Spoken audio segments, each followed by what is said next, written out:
is up, Instagram? Hopefully you guys can hear me good.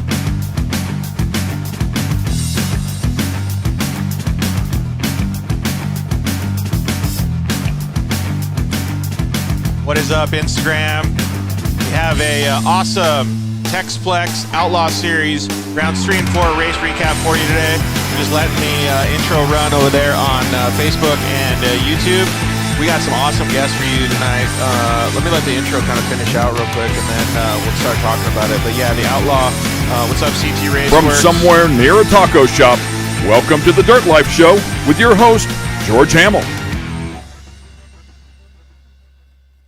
Yeah, what is up, everyone? Episode 125 of the Dirt Life Show. We have a Can-Am Texas Outlaw Series presented by Red Bull race recap. Rounds 3 and 4 out at Texplex. We're awesome, dude. There was so much racing going on. They changed up the track a little bit. A tornado freaking hit like the week before. It was insane, like the Monday before. So we got a whole bunch of fun stuff to talk about tonight. We got some awesome guests.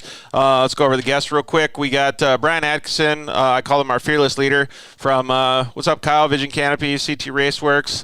Let's see here. Brian Atkinson's going to come on, hang out with us for a little bit. Austin Dinger in the Outlaw Expert class. Code St. Peter, a youth driver. Man, he's insanely fast. Let's see here. His dad, Tom's, probably going to come on with us, too. A racer in his own right, 6100s. Let's see here. Lacey and Ryan Tewksbury are probably going to join us a little later. Blake Gustin and Tex, both working and helping out the Outlaw Series. Let's see here. Darren Green, he's in the stock amateur class. He's going to join us a little later. And Landon Popper. So we got a pretty stacked show. We're going to try to see if we can shred through all these as much as possible or as quickly as possible so that we can get through it. But let's thank our sponsors. Actually, you know what? Share the shows. Get as many people as you can to watch the show because that's what helps us. More people you guys get, the better we get and more we can bring you guys the show. So share the show. I think there's even a button on the bottom of Instagram that says share the show. On Facebook, you guys know how to do all that sharing stuff. And then, obviously, if you want to watch the show later, you can check it out, or you can even listen to it on iTunes. Thanks to all our sponsors, KMC Wheels. Go down to your 4-wheel parts, your local dealership, order some KMC wheels. Thanks to guys over at Motul, best oils in the business, man. So hit up your cycle gear, get some Motul stuff, or wherever you guys have the ability to buy some Motul stuff. Thanks to guys over at Shock Therapy. Use the code DIRTLIFE at shocktherapyusa.com. Get some limit straps, steering rack, bump steer delete kit. New sponsor for the show, JL Audio. So thanks to those guys, man. They make insanely good audio products for your side-by-side, even bolt-in stuff for your Can-Am too. So let's see here. Thanks to the guys over at Evolution Power Sports. See where I'm wearing my t-shirt. Todd and all those guys, you can actually get a program from your phone and go update the ECU on your vehicle, dude. So go check that out. Zollinger Racing Products, use the code TheDirtLife. You can get some tie rods, match up with your steering rack from Shock Therapy. Thanks to the guys, Kyle and the guys over at Vision Canopies. Those guys are doing an awesome job helping out, giving back to the community, giving back to the off-road racing, sponsoring individual drivers, obviously sponsoring the show. Yeah, there you go, logo right behind me. But yeah, head over to Vision Canopy and help out those guys because they can get your canopy needs all dialed in, logos, the whole deal for your sponsors. Thanks to guys over at Cryoheat and thanks to the guys at Solderweld. Let's get our first guest on here, Austin Dinger, and we can start talking about the Texas Outlaw Series at Texplex.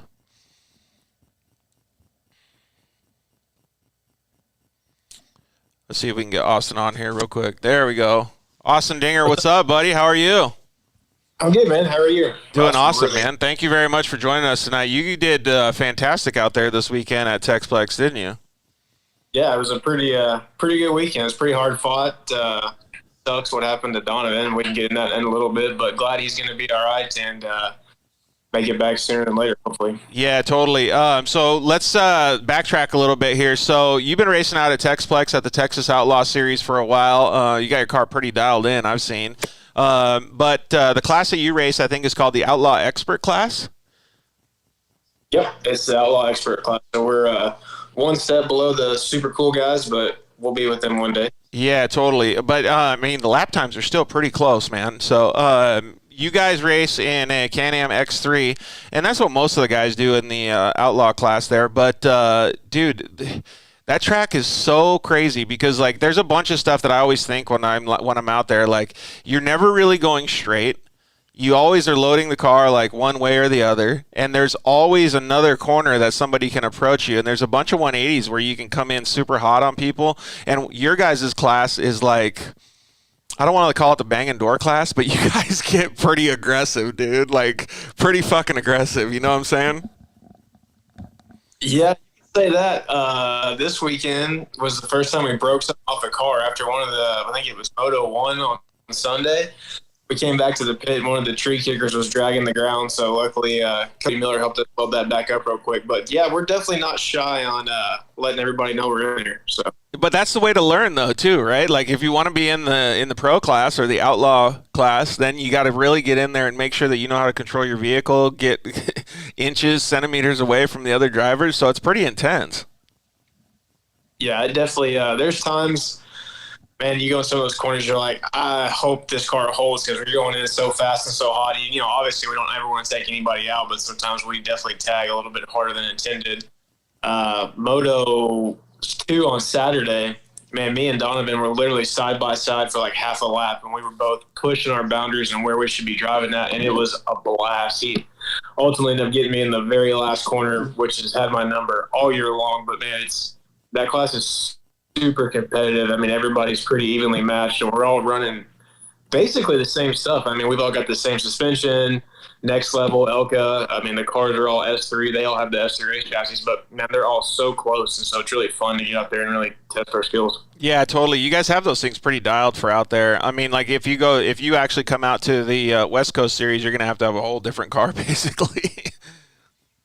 Yeah, I was thinking about that when Brian posted that. I definitely want to try to get out there and hit, one or two rounds if we can get away from work long enough to do that. Because it'd just be really cool to go out there and do a different style of racing. But yeah, gonna have to change up suspension, tires, the whole 9 yards to be out there for.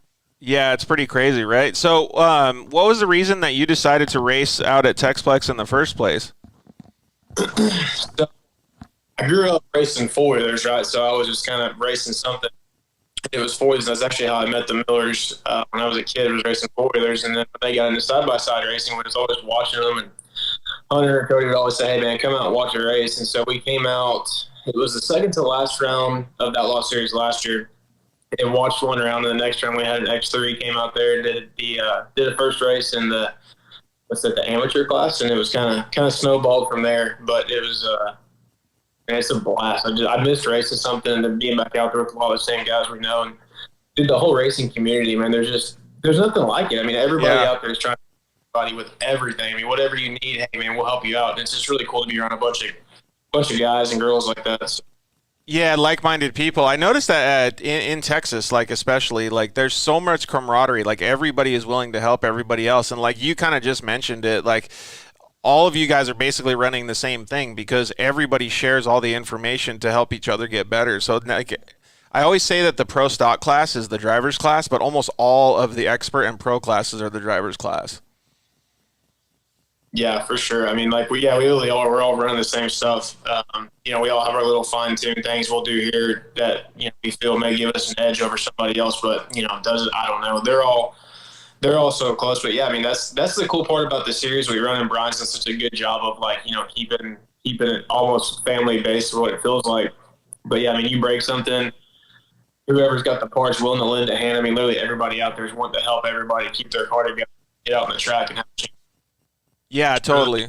Really part of. So one of the things that I think is so crazy about the Outlaw Series in general is that you guys do like a motocross kind of setup where it's two motos, but you also do a standing start. You don't do a rolling start, right? That standing start provides so much drama. Like it's crazy. Are you like pretty used to it now, or is it still like butterflies and all that when you guys are at the starting line? It's, you're calm and you're focused, but you're definitely a little like, you're ready to go, right? I wouldn't say nervous is the term. You're kind of anxious to get going, but I mean, as soon as the green flag drops, like the nerves go away and you just go, hey, let's go race. But I like it. I think it's a lot of fun because it's, some guys will push it like Donovan and Mickey, and we're always literally banging tires in that first corner, and it's a lot of fun to to really drag race and see who's going to hold out the longest. Plus, it gives you a chance to, kind of play with tires and what's going to hook the best. Because as soon as you can get a jump on somebody, our cars are all so close horsepower-wise that whoever can get the jump usually gets off the shot. So. Yeah, dude, let's talk about that too. So there was a lot of, I don't know what you want to call it, tire confusion or setup confusion this weekend, especially. So there was a tornado that ran through the previous Monday, so 4 or 5 days before the event, and then the track got re-prepped, like fully groomed, and then so it kind of brought some pebbles up to the top on a hard-packed surface, so it was really skatey. And then, obviously having to water it and having it, at certain points in the motos, and then tire selection and sway bar and suspension setup really, it elevated to another level this weekend. So how did you, go through it and compensate for all that? Because I know people were fighting it. Yeah, it definitely, and the track was different every time we went out. So all 4 motos, the track was different. We stayed pretty consistent all weekend. We made a couple changes to the tires Saturday night in anticipation for Sunday. But, because Friday we got out there and it was super dusty, super dry. Saturday morning, the track still had some moisture in it. So the first couple of motos were a little slick. Second moto was awesome. So we were just, kind of playing with air pressure here and there throughout the day, anticipating what was going to happen. But as far as suspension and sway bar things, we kept all that the same this weekend. I know there's some other guys that were definitely stiffening or messing with suspension, but it was pretty crazy to see how much the track was changing every single moto. I mean, it definitely had my number.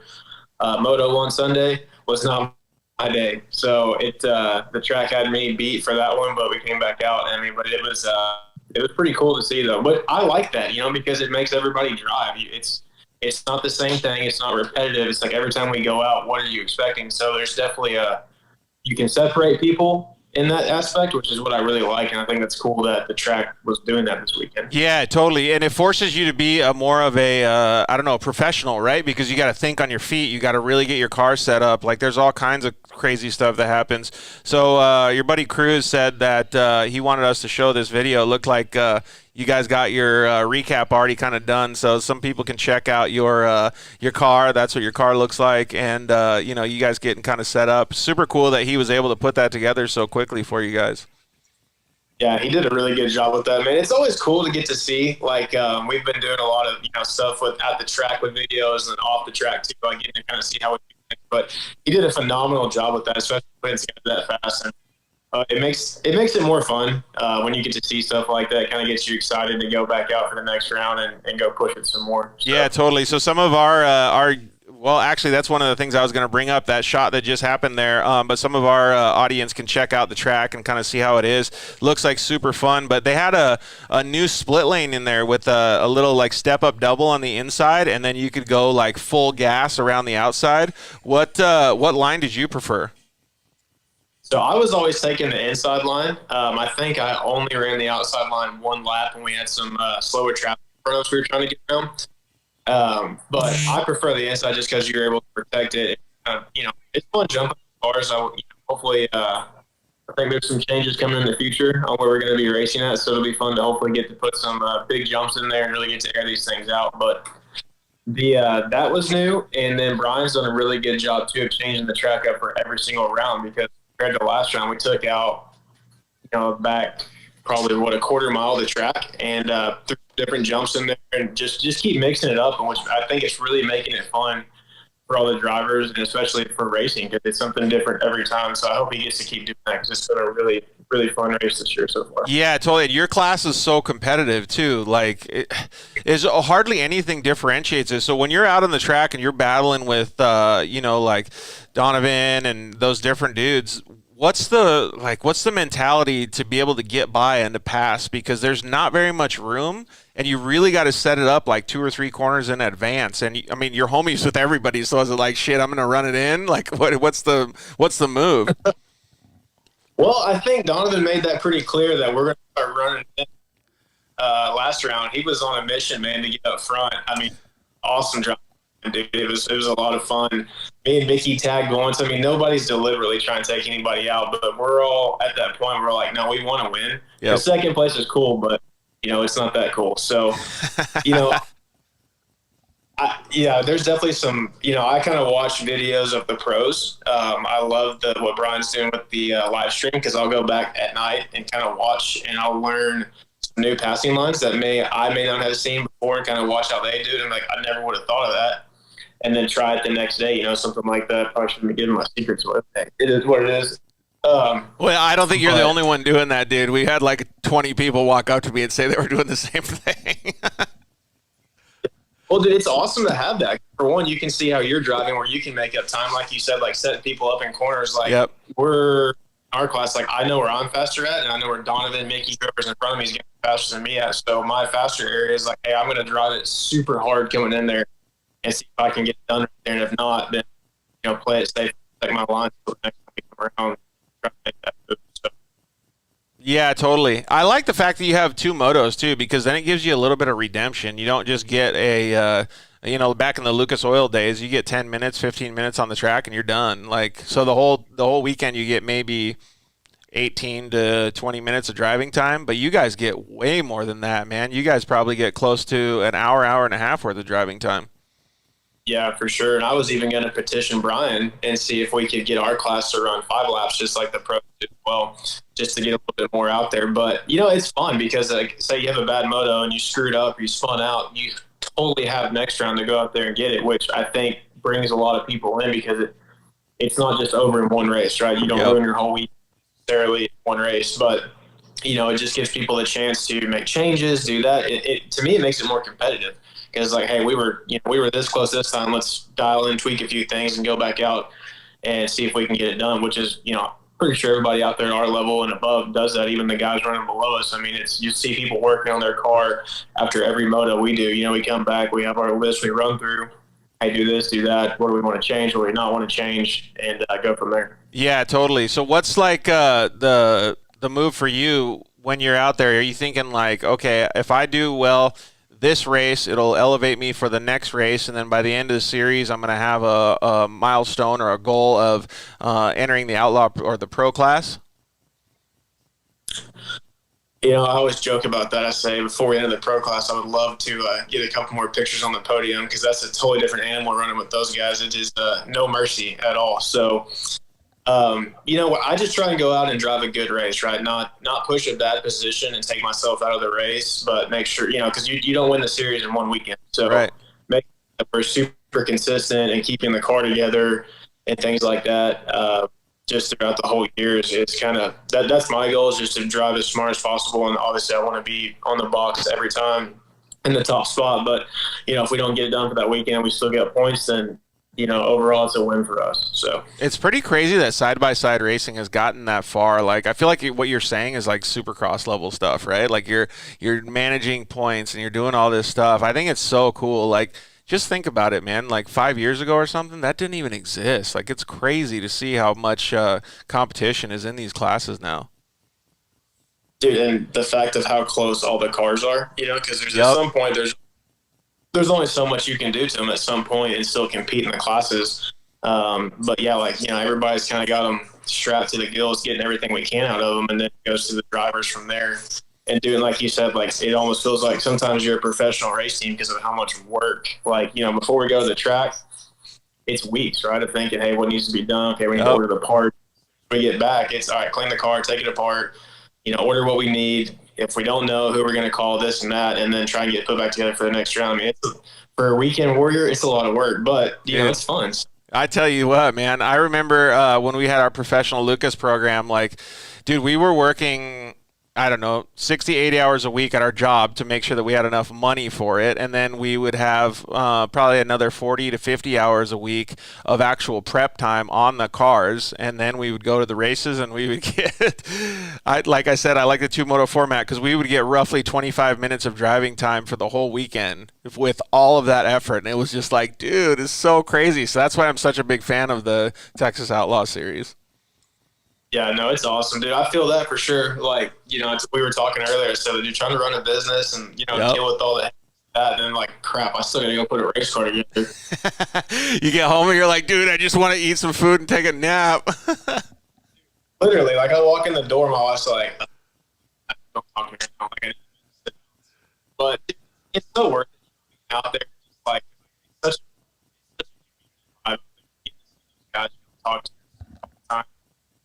it's fun. Yeah, and you're doing a good job too, so you got to be proud of yourself. Hey, we only have 20-minute segments for each person. We're gonna get Tom and Code St. Peter on in just a second here. So, man, I can't wait to see you at rounds 5 and 6. I think it's May 14th and 15th, so it'll be cool to get back out there and see you guys ripping. Yeah, man, for sure. Thanks for having me on, and we'll see you next round. Yeah, thanks, awesome. We'll see you. See you, man. Super cool to see how much enthusiasm they have. I mean, just think about the amount of effort that they have to put in, just like what we were talking about with my old program. I mean, everybody pretty much does that, so it's super cool to be able to see. What's up, Tom St. Peter and Code St. Peter? How you guys doing? Good, man. How's it going? Pretty good. Thanks for having me. Code, you got to sit up a little taller. I know you're small, but dang, dude. There you go. Stand up next to your dad. Perfect. Hey, so you had a pretty good weekend this past weekend, but before we get into it, I'd like you to introduce yourself to the audience. Tell them your full name and what your age is.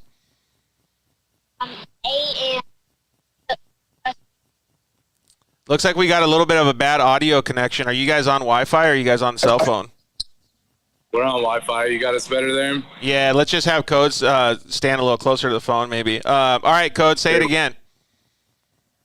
I'm A, and my name is Wrestling Coach St. Peter. Sweet, dude. And what class do you race? Stock and Bob. And you're in a 250 or a 170? 170. Man. Both. So your car rips, dude. We saw you just shredding out there this weekend. Your dad also races too. Do you aspire to be a professional racer someday? Yes. Like what your dad's doing or what? Well, we're not professional, but we're just playing. But he's definitely on that path. We're working on it. Do you like side-by-sides or you like the big trucks? Yeah. Side by side. Yeah, me too, dude. I'm a big side-by-side guy, although I would love to race a 6100 truck someday. But what I wanted to ask you was, when was the first time that you ever got in a side-by-side? Do you remember how old you were? 5. You were 5 years old the first time you started driving? Yes. Dude, that's so lucky. I guarantee there's a bunch of kids that are watching that are like, holy cow, I wish I could drive at 5 years old. Pretty cool, right? When you think about it. Like when you get your driver's license, you're already going to have been driving for 11 years. Man, so we bought that first car, and I gave it to him for Christmas, and I think he was actually 4.5. And I remember we rolled it out, and he gets in it, and then I had to go out to the shop and literally cut all the pedals out of the car and then refabricate them like 3 inches closer. I thought it was going to be good, and so we spent this like whole Christmas afternoon refabricating the world to make this thing work. That's crazy. It's all over. That's where it all started. Because he's so little, right? Oh, he was tiny at the time, man. He was tiny. I've got a picture of him where he was like shorter than his car holding his first trophy. Dang, that's pretty cool. That's got to feel cool for you, though, right, Code? Yes. So who's your favorite driver on the pro circuit right now, Code? Out of the pro drivers? You like the Millers, don't you? Yeah. Big fan of Coder and Honey Miller? Huh? Big Hey, fan Jordan Burrs is your buddy's dad. Oh, is he? Oh, yeah. Him and Tucker, they're both. Oh, So. right on. Yeah, so you guys are both good friends then. It's so cool to see. You probably have a lot of friends out there at Texplex at the Texas Outlaw Series, don't you? Yes. We got to get more than just a yes answer from you, okay, bud? We'll pretend like this is like you're already a professional, so you got to start talking like a little bit more and tell us about your friends. So who do you usually play with? Who's part of your crew? Tucker, Becker, and Slade. Dude, did you see that video? I just saw an Instagram video of Becker doing like some sort of dance when he was on the podium. It looked pretty cool. Did you see him do that? Yeah. That's pretty funny. Are you going to come up with a dance? Maybe. But hey, we're just through the interview stage here where he's getting more comfortable doing the interviews. So this is a big leap for him to be talking on this. So yeah, dude, we love it. So, yeah, first of all, Tom, thanks for being by his side so you can kind of coach him through it. But we love this, dude, and you're not doing a bad job at all, but I'm trying to make it give you suggestions as we go along because you can practice with me as much as you want, dude. So, all right, what's your favorite part about side-by-side racing? Passing. Really? Like what kind of passing? Like in the air, corners? Like what is your favorite kind of way to do it? Straightaways. Just because your car is so fast? Is that why? Yeah. So I saw you a couple times when you were catching some of those bigger cars, and you know that split lane where there was the double on the inside and then you could go full gas around the outside? I saw you catching some cars over there. Which line did you prefer to use for passing there? Outside. Just because you could go wide open? Yeah. Do you remember how fast you were going, or could you tell? No, I don't know. You're supposed to say I was going full throttle, dude. I was going for throttle. no lift.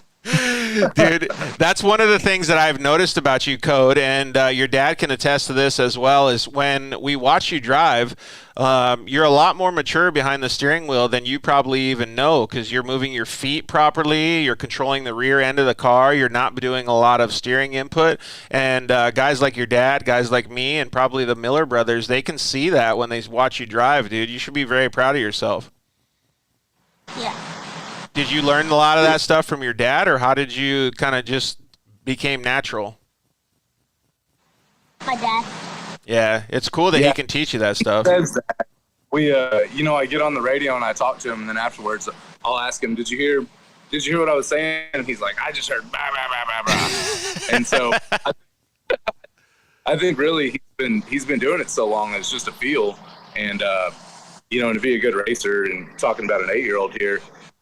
He's really just out there driving like what he's comfortable with doing, and that's just progressed and progressed and progressed. And so, all the tuning that we've done on these little cars, there's a lot that you can get out of these things with clutching and gearing. And this year is a big turning point because I've got these cameras in this car that it gives me feedback on mile per hour and RPM, and he's driving the car wide open through all the corners and not lifting. And so we're getting really good data. And so it's actually, for once, instead of trying to set it up to suit him for what he's doing, we're actually able to try and get every little bit that we can out of the car because he's given it everything it had and we can actually see it.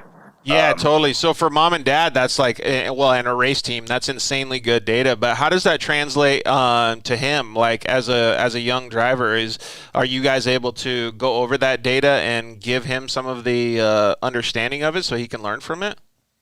Yeah. So a big part of what we do whenever we come back is we pull the video up, and we just sit there and we talk about his line choice, and we talk about where he's lifting just a little bit early in the corners. And I think the limited car hasn't been so much of an issue because he just kind of puts that thing on the floor and just goes. But when it comes to that mod car's got a lot of power, and so the last couple of years in that thing, he's wanted to coast into the corners a lot. And so we've just kind of bridged into that area to where instead of letting off the gas early and letting it coast into the corners, he's pulling out of the gas at the last second, stabbing on the brakes, and then getting back into it. So I think that was a hurdle that we've been working on for 4 years, is no coasting, hold the gas until the last second, and then use those brakes and go. So. Yeah, that's cool. A little bit more moto style. Yeah, you can tell that he has a lot of rolling speed when he's driving on the course too. So, Code, when you get done with your races, and your dad says, "Okay, let's watch the video and let's watch look at some of the data and stuff like that." Like,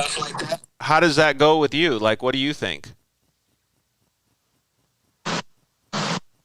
You like watching it? Yeah, I like watching it. What do you usually think? Like, when you see it, do you go, "Oh, now I see what you're saying, Dad. Like, I could go faster here, or I could go, more momentum around the outside, or change my line"? Like, what are the things that you notice? He's taking different lines than I am. Yeah, like your competitor. Yeah. So that's really cool. So it sounds like you watch the live stream too, and you are able to look at that and see what your competitors are doing too, huh? Yeah. Yeah, absolutely. Dude, that's the first thing that. Well, how do I search this on YouTube? How do you pull this up? Show me. Really? Yeah. Talk about wanting it more, right? I mean, and that comes with a lot of determination, right, Tom? Like when you see your son doing that, like he's going out there and he's winning and he's doing it, successfully. But when you see him asking those questions, that almost means more, right? Yeah, I know. He sees it. It really, all the things these kids watch on YouTube and stuff these days. So he's got bragging rights 3, 4, and 5 on his iPad, and so at night I'll go in there, I'll hear his iPad running, and I know that he's sleeping, and literally I'll have it posted up on the pillow, and he's watching, Jason Boss and Rob Mack and all those guys out there in the trucks, and it's just constantly. You've probably watched Bragging Rights 20 times, so I don't know. To me, it's awesome that I've got a kid that's up with it like I am. Yeah, super into it, and also super into it to excel himself, right? Like if he was just watching it and not doing anything himself, it would just be a little bit different, right? But you're seeing him actually putting all that information to use, which is super cool. Man, a couple years ago, it was really a sticking point with him racing. Was he raced? It was Robert Van Beekum. He's an older kid out of Arizona, and he's racing the 1000 class now, but he made a pass on him in the I think it was the heat races before the main. Made a pass on him right before the finish line, and then came over a little hit and didn't let off the gas and blew the transmission. And we went back to the camper, and he's literally bawling his eyes out with second place, just saying, "Dad, I had him."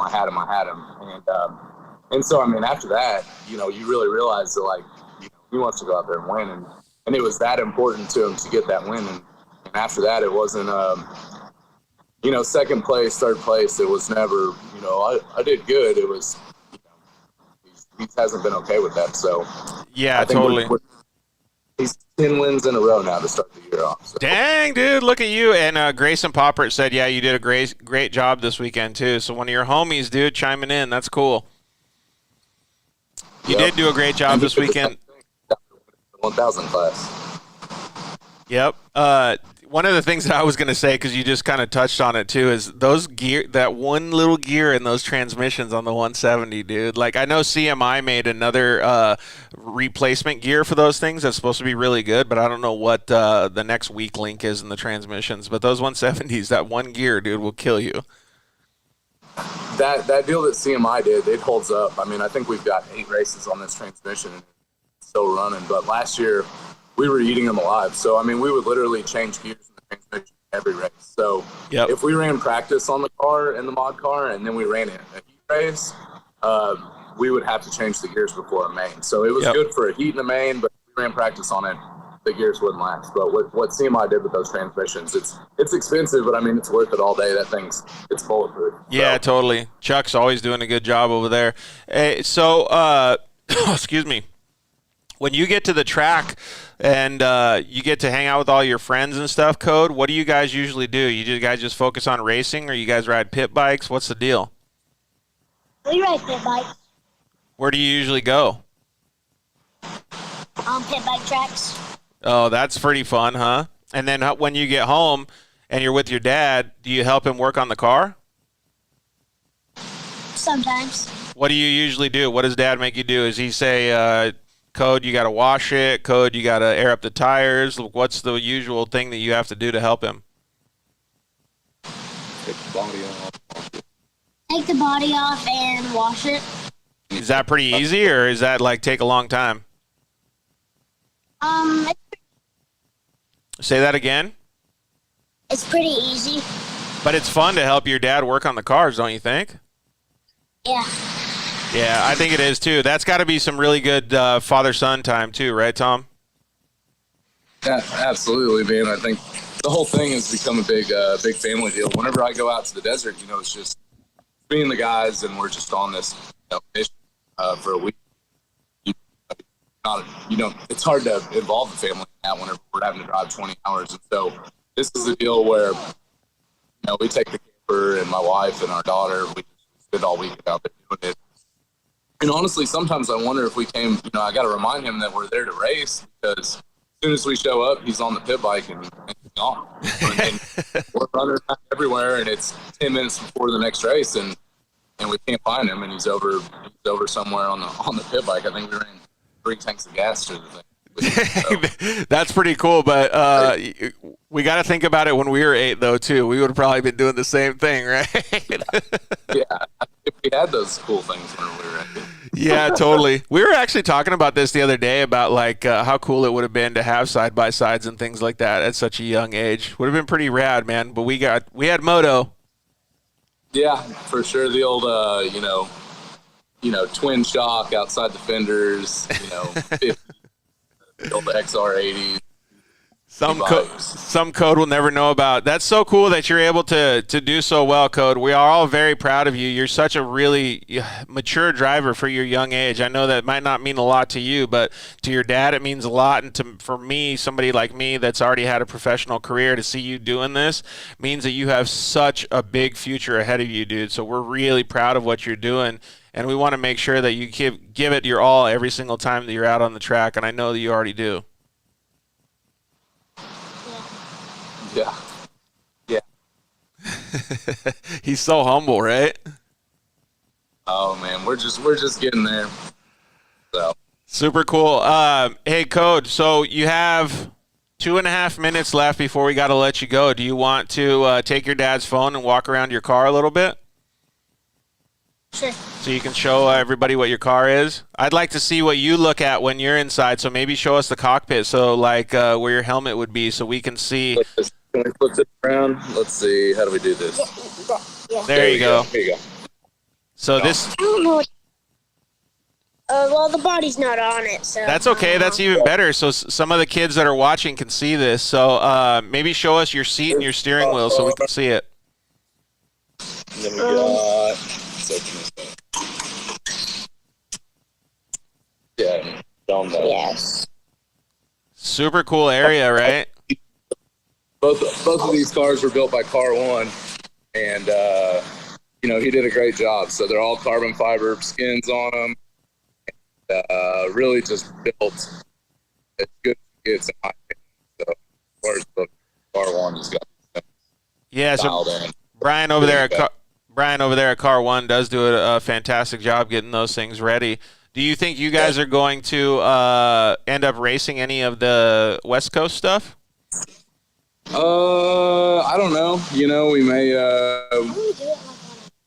Yeah, he wants to go and race the Mint 400. I mean, we want to catch a couple races out there.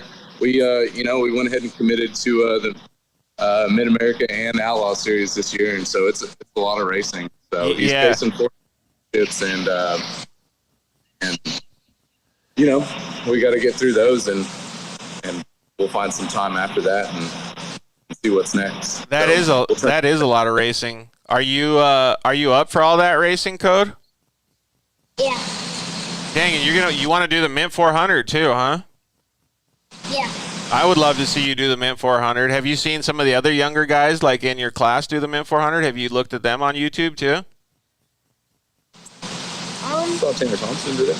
Yeah, Tanner Thompson. Yeah. What drivers do you watch on YouTube? Which ones do you watch?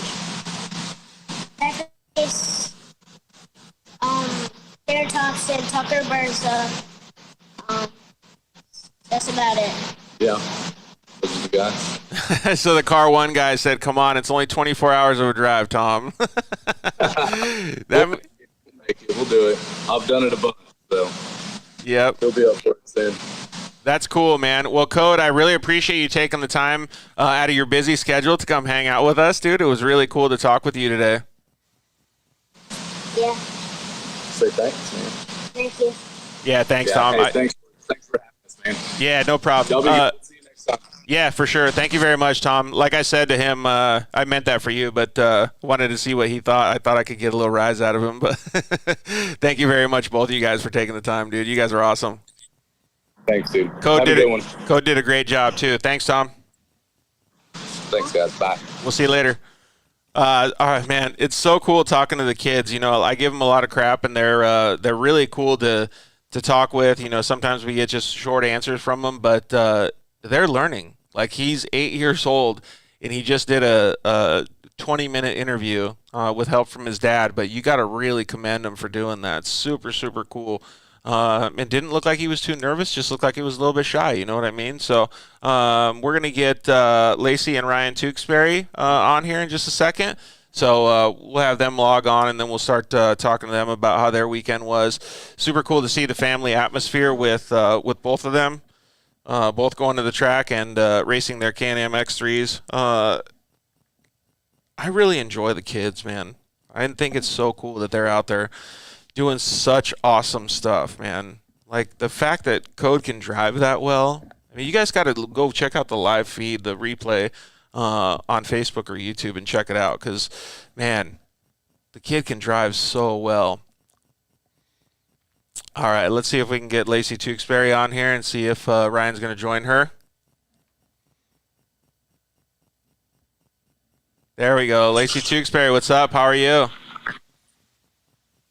Hey, good. How are you? We're doing awesome. Thanks for joining us. Really appreciate it. So Brian had told me that Ryan might join you, but we didn't know. So I figured I'd give the introduction for both of you guys. But man, Texplex, the Texas Outlaw series was super, super cool this past weekend, and you shredded, man. Yeah, it was. I had a lot of fun. It was my first race back since surgery, so I was really enjoying it. Yeah, tell us what surgery you had again. I had to have a cervical fusion, so just neck surgery and kind of straighten my spine up a little bit. How did it feel like being out on the track again?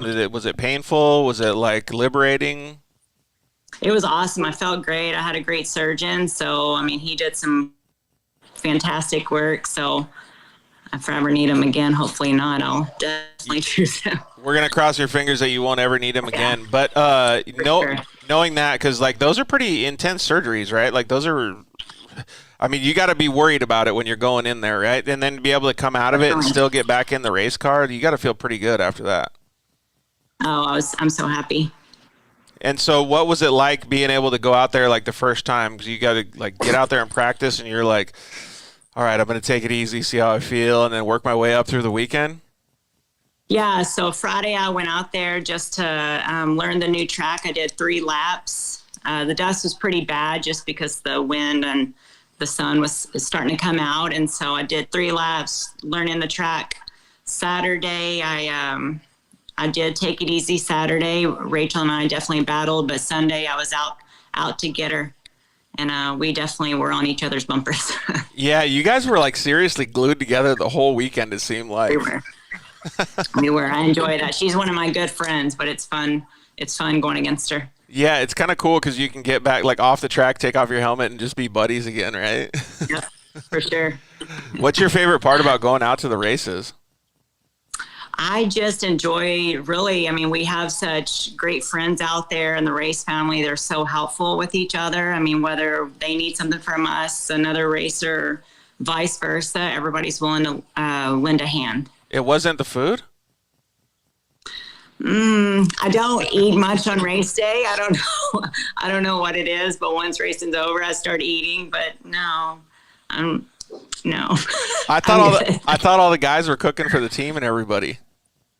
Well, actually, I do have to take that back because Dinger's mom both days took care of us food-wise. I just was, I think, too nervous Saturday to eat, but I did eat her chocolate chip cookies Saturday and then her chicken and rice Sunday. So ooh, that sounds pretty good. Very happy with her. Actually, we should talk a little bit about that because that's not just a guy thing. Like, there's a lot of people that are a girl thing. It's like a lot of the guys get nervous out there too. Like, what's the way that you manage all of that stuff? Like, getting out there, getting nervous, and then like put on your helmet, taking off, letting the nerves calm down. Like, how do you do it? I don't know. This weekend, I haven't been that nervous in a while. Last season, really nerves weren't getting me. Saturday's race definitely amped them back up because I just didn't know what to expect with the new track and everything. Sunday, my nerves were gone, and I got out of my head because that tends to be a hey. I heard chocolate chip cookies, so I had to jump in. There you go. So, welcome, Brian Atkinson. I always call him our fearless leader of the Can-Am Texas Outlaw Series. Thanks for joining us, dude. I guess the Dingers are really cooking up some good food, huh? I had some of their chocolate chip cookies, and they were so good. All right, Lacey. So continue on what you were saying, though, because like those nerves and all that stuff. I mean, it's the kids, it's the guys, it's the girls. Everybody has those. For sure. Sunday, I just really got out of my head and I wanted to push it harder than I ever have. And so Rachel she's fun to battle with. And so just following her, I forgot about my nerves.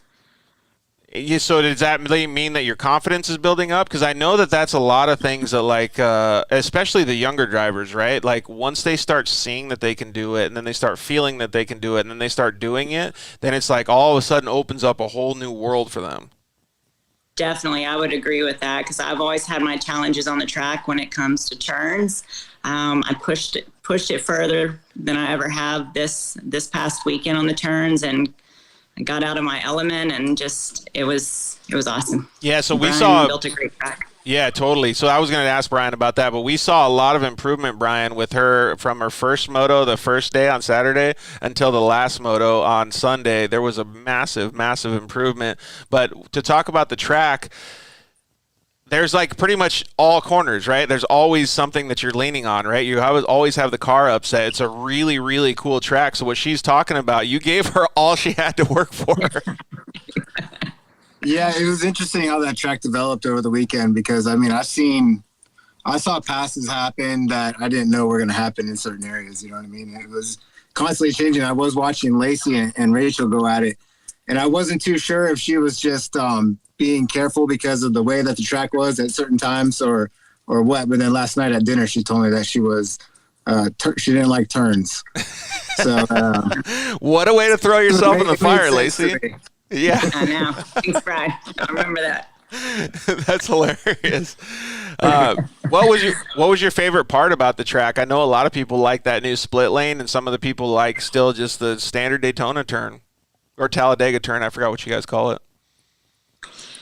I honestly, I didn't have a favorite part or parts I just didn't like. I honestly genuinely enjoyed all of it. I pushed myself more Sunday, like I said, and I just enjoyed all of it.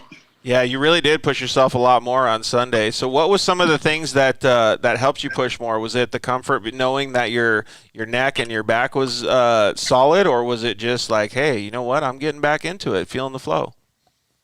I just had to realize that, like my team's been telling me just to trust my car and know that, I mean, you've seen how my husband drives. He's driven my car. So I don't push like he does, but I do see how he does push my car when he has driven it. And I know I just need to trust it more. And I did do that Sunday. And I had the fastest lap time out of my class. And so that made it's more motivation than anything. So wait, I got the soundboard right here. There we go. There we go. Yeah, that is super cool. Oh, I don't want to take the spotlight off you, Lacey, but who was the one that was driving? It was like Burnham or something like that was driving your husband's car, the last moto? Or one of the last motos? The mechanic? Was it John? Oh, John Gaskell. Yeah. Yeah, that's who it was.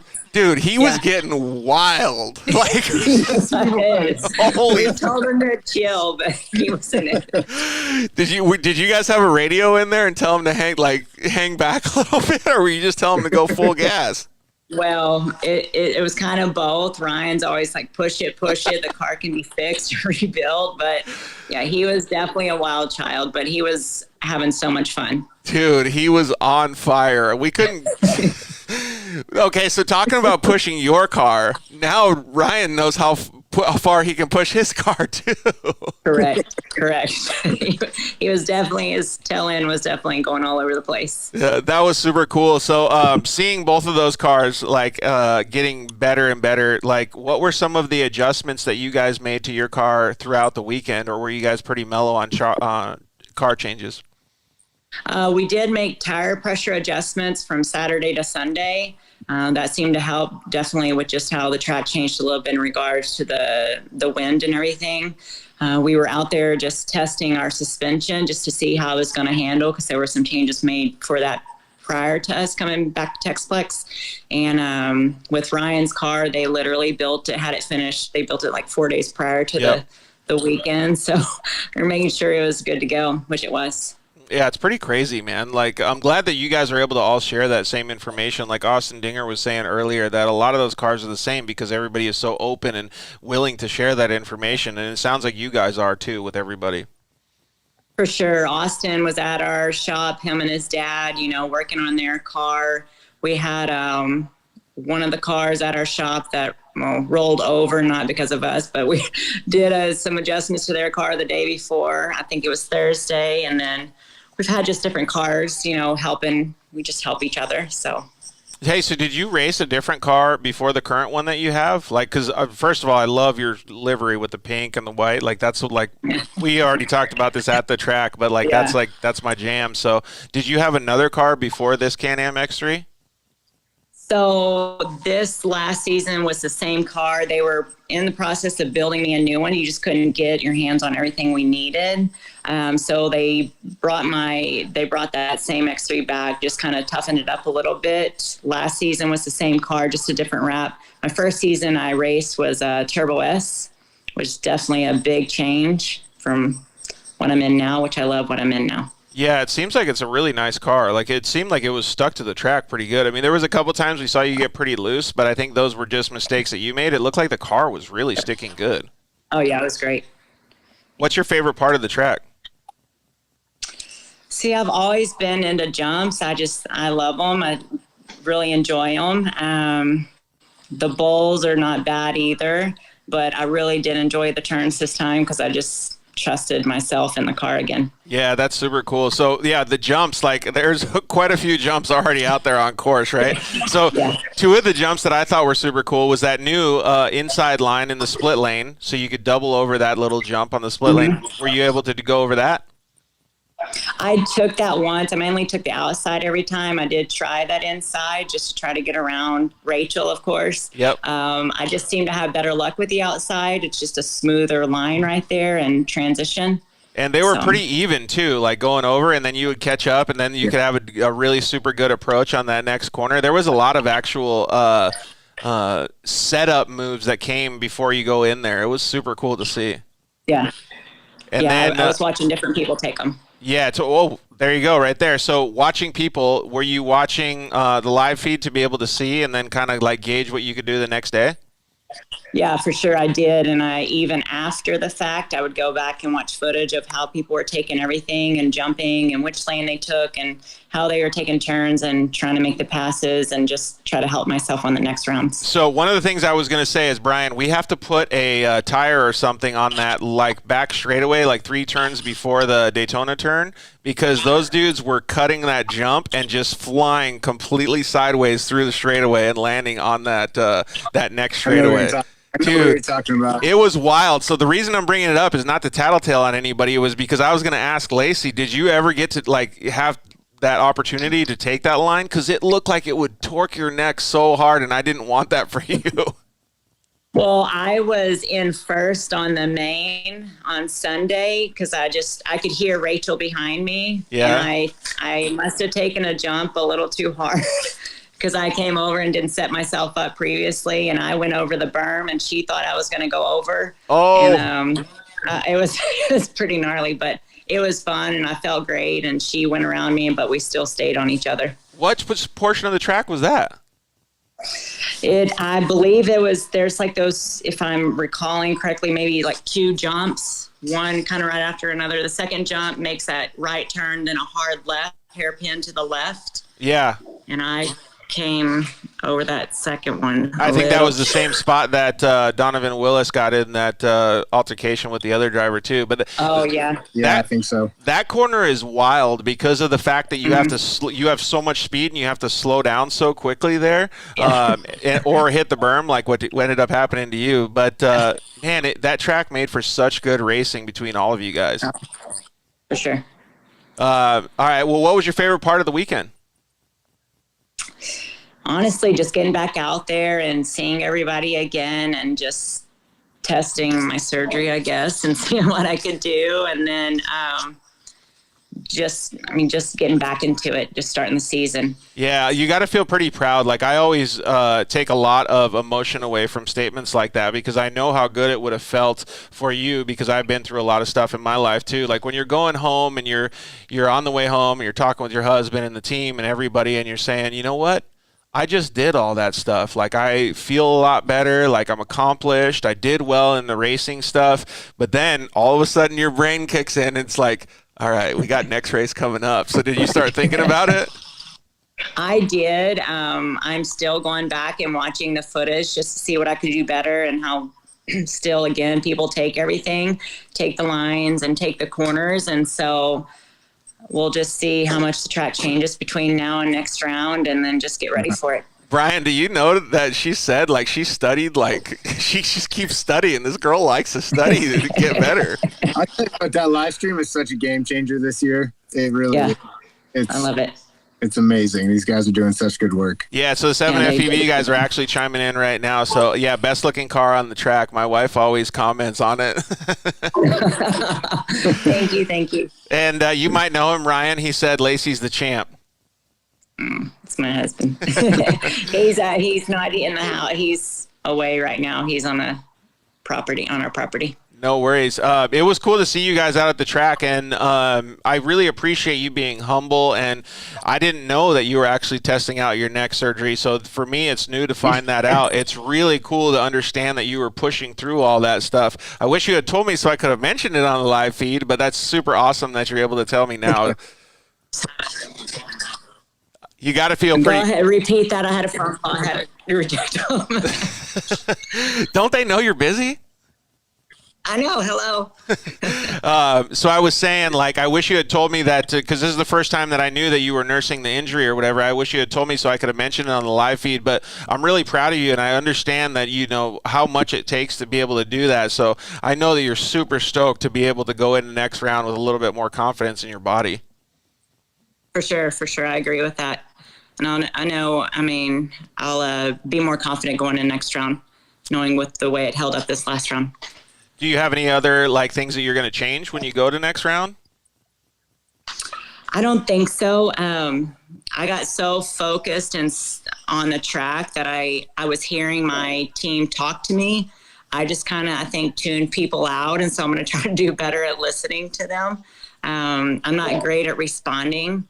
Because I just get so focused, but that's kind of what I'm going to try to just do better at listening so they can help me. And one of your competitors, Jen Mayo, just commented in and said, so proud of you, girl. One of these days I'll catch you. She was with me Saturday. I was just out for blood Sunday. I like the way she does the compliment. And then she also, I'm going to get you too. Yep. She's all good for it. But you guys did have some pretty fierce battles, so it's cool to see, like, no matter what, Brian, like, if all the way from the pro class to the vet class to the, little kids and the women, like, everybody was battling all weekend. Yeah, every class has really been pretty cool this year, and you do a pretty good job at pointing it out too on the live stream. Like, I'll be chiming in sometimes and checking in on it, and I'll be like, oh yeah, that is a good race over there. Let me watch this. I got to take the safety car over here to watch this battle. Yeah, exactly. That's cool. I think you did a fantastic job, Lacey, and I'm even more impressed that you did it with, I don't want to say nursing an injury, but coming back from an injury. That takes a lot to do, and I'm proud of you. Thank you. So, all right. Well, we're going to get Blake Gustin and Tex McDormand, I think his last name is, on the line here in just a little bit. So please tell your crew and everybody that we said hello. And, Ryan and everybody, tell him that the mechanic is not allowed to drive unless he makes – well, actually, that's actually a funny statement that I wanted to bring up was that it's – when they say if you break it, you fix it? Well, he's already doing that. So. He is truly fixing it. Oh, that's crazy. Well, I appreciate you guys coming on, and thanks for having giving us some good laughs too. Perfect. Thanks for having me on. Bye, Lacey. Brian, you want to hang out? Yeah, I'll hang out. Okay, cool. Let's see here if there's Tex. He's gonna jump on too. Let me see if Blake's on too. I thought. Oh, is he? Okay, cool. All right, we'll get Tex to come on too. Dude, it's so cool to see how much excitement people have. Dude, it's already a week later, and everybody is still so amped on the racing. Yeah, it's cool. I mean, I was out at dinner last night with Ryan and Lacey, and that's all we talk about is the races and how much fun they had. And, you know, people texting me all the time saying, oh, the last stream's so cool. Like, I can't wait for the next race. Like, this whole thing right now is just running on all cylinders, right? We're doing great. Even a tornado can't stop us. Yeah, the tornado can't stop us, right? Tex, it doesn't look like he can join. Tex, make sure that you update your Instagram app on your phone, and then it'll probably let you join. So we'll get Blake on here in just a second here. So, Blake, if you want to join, come jump on and hang out with us a little bit here. Or I can actually invite Blake, too, since I think we got some Instagram Live rookies. That's all right. So we'll get Blake on here. Tex, you got to update your Instagram app, and then you can join us, buddy. Blake Gustin, what's up, man? How are you? What's up, guys? How are y'all? Oh, we're doing good, man. You in the truck? Yeah, we're coming back from dinner right now. I got the check out my +1 back here. Oh, nice. Look at the little one. Heck yeah. Please tell me you guys didn't eat any kolaches. Well, I had kolaches with you, actually, the last time I had kolaches, and they were delicious kolaches. I mean, it wasn't bad, but, dude, I'm still not as impressed by kolaches as you guys are. And Whataburger. No. We got this whole Whataburger versus In-N-Out thing going now. But Brian can settle the debate once and for all that Whataburger is the best. If you get the right thing at Whataburger, it's better than In-N-Out. Yeah, I'll say that. All right. I told you, you're out, dude. You're out. Hey, and by the way, you got the wrong kolaches too, because you need the croissant kolaches, not the other ones. The croissant ones are mind blowing. All right, well, I'll take that up next time with Caitlin, because Caitlin goes, they're good for you, and I was like, they're good for you? Oh my God, dude, seriously. Hey, at 7 a.m. or whatever time that was at, George, anything was better than nothing. So. Good point. Hey, so first of all, I want to say thank you, Blake, for everything that you do for all the guys at the Texas Outlaw Series. I mean, like, you pretty much have zero time to even take a sip of water during the day because you have so much stuff going on. But maybe tell us what kind of stuff your daily tasks are. Yeah, guys. I mean, we try and help Brian, obviously, with everything that we can to make the Outlaw Series run smooth. His hands are beyond full, and it takes a special person like him to, juggle everything and just really make everything go around. So I try to just kind of be there and help in whichever, way we can, from tech to keeping his machines going, to making anything that we can make throughout the day work smoother for him, or come up with ideas on how to make things smoother. He's got a good team around him, and so we just try to step in where we can and help him the best that we can in whatever he needs. Yeah, totally. So we getting comments coming in there. Everybody's stoked on G3 Motorsports. So thank you again for helping out and stuff. I actually had a few questions in Southern California today about the new series, the West Series. I think you're going to bring the same rule book over, and they were all rule book related. What are the weight restrictions or the weight limitations that you have to follow for the pro stock class?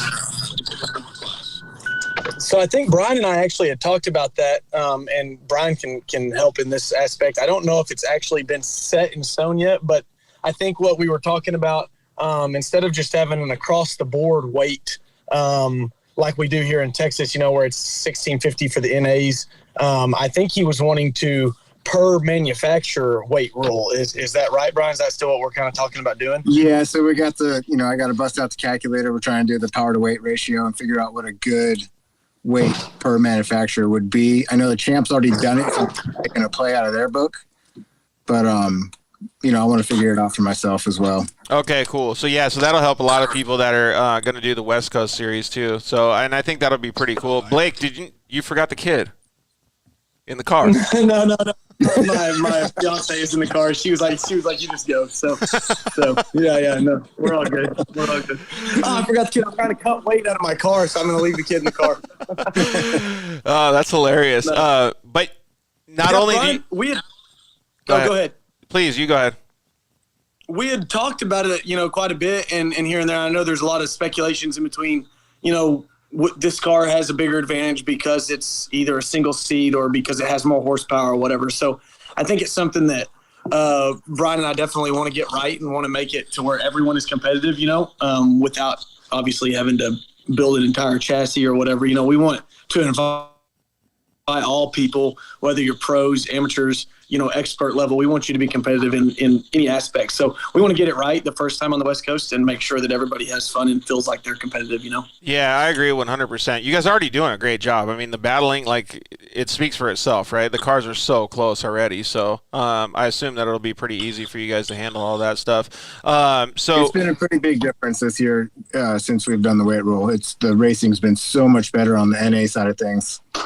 Yeah, absolutely. I mean, even right now, you still have, just this weekend, at the 1650 weight rule, Cross Kirchmeier put on a heck of a show in the Pro and A class, and there's been some other cars, running up front that aren't, a single seat car or whatever. So I think that it'll benefit out on the West Coast if we do a weight by manufacturer, but really, at the end of the day, it's up to Brian and how he wants to pursue the series. Well, as on a joking matter, we had some of the guys out here on the West Coast. In fact, some of the guys at IMG Motorsports, I think, are actually going to end up joining us out here for the West Coast series. But it'll be pretty cool. But one of the things that they mentioned, because they just jumped on the live feed and checked it out, we're watching that moto for the Pro NA class, and they go, "Oh, is it a mandatory wing rule too?"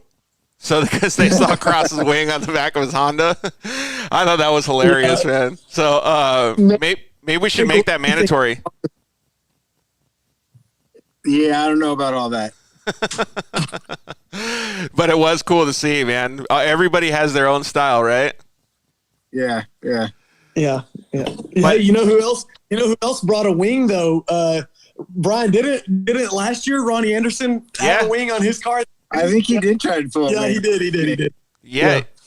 He totally did. He got it on Amazon, and it was he said it was the best money he's ever spent. For one round. Oh, why it just blew off? I don't think it lasted or something. I don't remember. I wish he would comment and tell us what happened because it was hilarious. Because it was a big thing in the group text with him and Cross and everybody. You were saying that the wings make you so much faster or whatever. I don't remember exactly what it was, but it was funny as heck. Hey, Blake, so have you ridden the newest track or driven on the newest track out there at Texplex? No, I pretty much went into retirement at a young age of 26, and so Brian used to make fun of me too much and called me gave up on the racing side of things. I always called him my sweeper when I did the little live stream out on the West Coast. I always called him my sweeper. I said, I don't need to hire a sweeper. Anytime Blake's out there, he always comes in last. We just have to ask him if anybody's out on the track. Blake, tough love, buddy. Tough love, man. Tough love. But the reason I was asking that, because I had a follow-up question, what is your favorite portion of the track? Even if you didn't, because I haven't raced on the track, I've only got to drive it, and I already know what my favorite portion of the track is. So what's yours? Yeah, so I was actually watching the live stream today. So at the shop, on the days after the race weekends, we watched the live stream from both days, so it's pretty cool. We get to kind of recap everything over the weekend and stuff. And man, I was watching today, and I felt like my favorite section was one where there was, I think maybe probably the most wrecks this weekend, but the what we call Mount Midlothian, which is the large tabletop, and then you have the big right-hander kind of hip jump, and then you have the hard left where Donovan and the Dave Navosky got into it this weekend. I think that's my favorite part because it's so technical, and it slows the race down so much right there that a lot of people mess up because it's a high-speed section to an extremely technical section, and it causes a lot of drivers to get caught off guard. Just where Donovan got down there and stuff like that. So I think that's my favorite section of the tracks where I see the most passes being done and things like that. So yeah, it's a pretty dramatic section too because you got to slow the car down so fast, right? Yeah, absolutely. But I was saying it was you're going so fast right before you get to that, and you get down off in there, and then next thing you're needing to make a 180-degree turn and get back going the other direction. So that's pretty cool. Those 180-degree turns allow for a lot of passing too, man. Super cool. And especially with that berm on the outside, makes it awesome. Hey, see if you can send Tex Effects recording. Sorry. She's having trouble. All right. Let's see here. Let's see if we can get him on. I had Tom St. Peter is texting me dirty jokes right now about me being the sweeper, guys. There we go. Looks like we got Tex on now. There's the man. Hey, I'm pretending I'm driving. What the Sam hell is going on? All right, fuck it. Tex McNorman, what's up, man? How are you? Welcome to the Dirt Life Show. Hey, shit, I made it. Yeah, you're good to go, dude. Man, this is crazy. Got all these celebrities on here, man, and it's I'm at the taco bar right now. Oh, dude, really? That makes me super jealous. No, I'm actually out here at my cantina out behind my house. So we know where the next party's gonna be at. Hey, it's happening right now. All three of you are already here. So, Tex, is this your first time on an Instagram Live or on a live show? Can I ask you what possibly would have been a clue? 1900s. Yeah. The last thing I was on was with Perry Como and Jay Leno. That's the last show. So it's been a while. I don't even know who those guys are. I know. Jay Leno. You know Jay Leno. You have to know who Jay Leno is. Y'all are too damn young. I'm just trying to mess with you, all you guys from Texas, dude. You guys still got me stuck on these kolaches, dude. What's the best Jay Leno episode ever? When Ricky Carmichael and Jeremy McGrath threw down on the Supercross track that they built in downtown right there. Was that the best one? Yeah, right in Burbank. That was a cool one, but did you see the Travis Pastrana one where he came in all sideways on his dirt bike? That was sick, too. TP always takes the cake, I guess. So, Tex, we already asked the boys, what's your favorite part of the whole weekend? I really think probably my favorite part is the way that everybody came together to actually make, all the crew that came out and worked that track, Brian and everybody getting that thing cleaned up. And I was just praying, leading up to that, the day after that tornado, that Brian didn't call me and say, "Oh, hey, I just want to let you know your announcer's booth is still there. It's just down a little bit further on Miller Road." So hopefully you can see everything from there. But no, everybody showed up. People came to the event that, unfortunately might not have come before. And just everybody came together, man, to pull off a show. And if you didn't know when you got there Thursday or Friday that there was a tornado just a few days before that, you wouldn't have been any the wiser. Yeah, they did a really good job, right? Like, Brian, kudos to you. I told you when we were on race weekend how proud of you I was, that you were able to get all that stuff ironed out. But maybe give a little bit more feedback to Tex, myself, and everybody that's watching as to how much work it actually took for you guys to do that and what you guys had to do. Really, obviously it couldn't have been just myself out there to do it. The first call that was made, or I should say text, was Jake Lindemood text me and included Mike Brasino in the conversation and said, "Hey, saw what happened. What can we do?" And at that point, the only thing I knew that they could do to help was I saw about 16 inches of water sitting down at the bottom of the hill on a couple of our 180 turns and things like that. So I was like, hey, could probably use something to come out here and help clean up these puddles and get this dried out. And, man, did they show up. They showed up with a big old dozer. They already had a tractor and a box blade there. They brought the 4K water truck for when it did get dusty and the roller. By the time they sent three full-time guys for 3 days to come and tear up that track and put it back together. And the track, seriously, I had people tell me that in the 3 years that they've been racing Texplex, they've never seen a better track before. Yeah, dude, it looks so good. When we showed up there, I was like, man, this track looks cherry. It looks like it was brand new. Yeah. And that's what all the racers were saying when we were doing the interview, is that's the best track that they've ever raced on there. And it looked great. Like I said, we were happy, pretty happy with the turnout. I do this stuff for a living, going around the country talking on the microphone. And I've worked with, some different series, not particularly in this kind of racing. And it's kind of, in a way, aggravating when you have, when I tell people that there's only three things that make a show, there's only really three things. And that's the competitors, that's the sponsors, and that's the people who put on the show. Yep. And if you don't have any of those things, no show is possible, whether it's a circus, a monster truck event, or a race.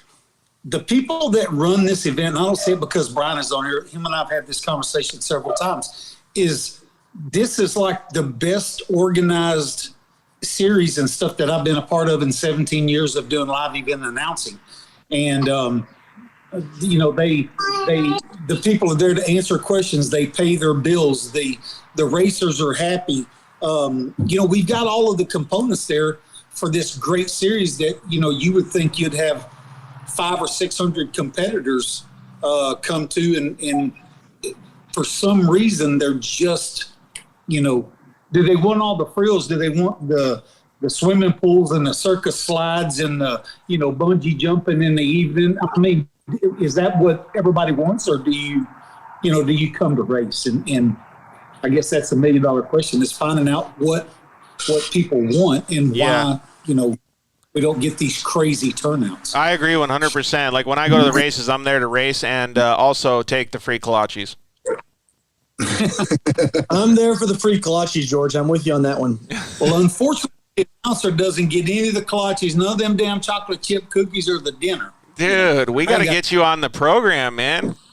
No kidding. We're going to have to make sure that Brian keeps Caitlin there to keep bringing the kolaches, George. Otherwise, that was great. Not have had those.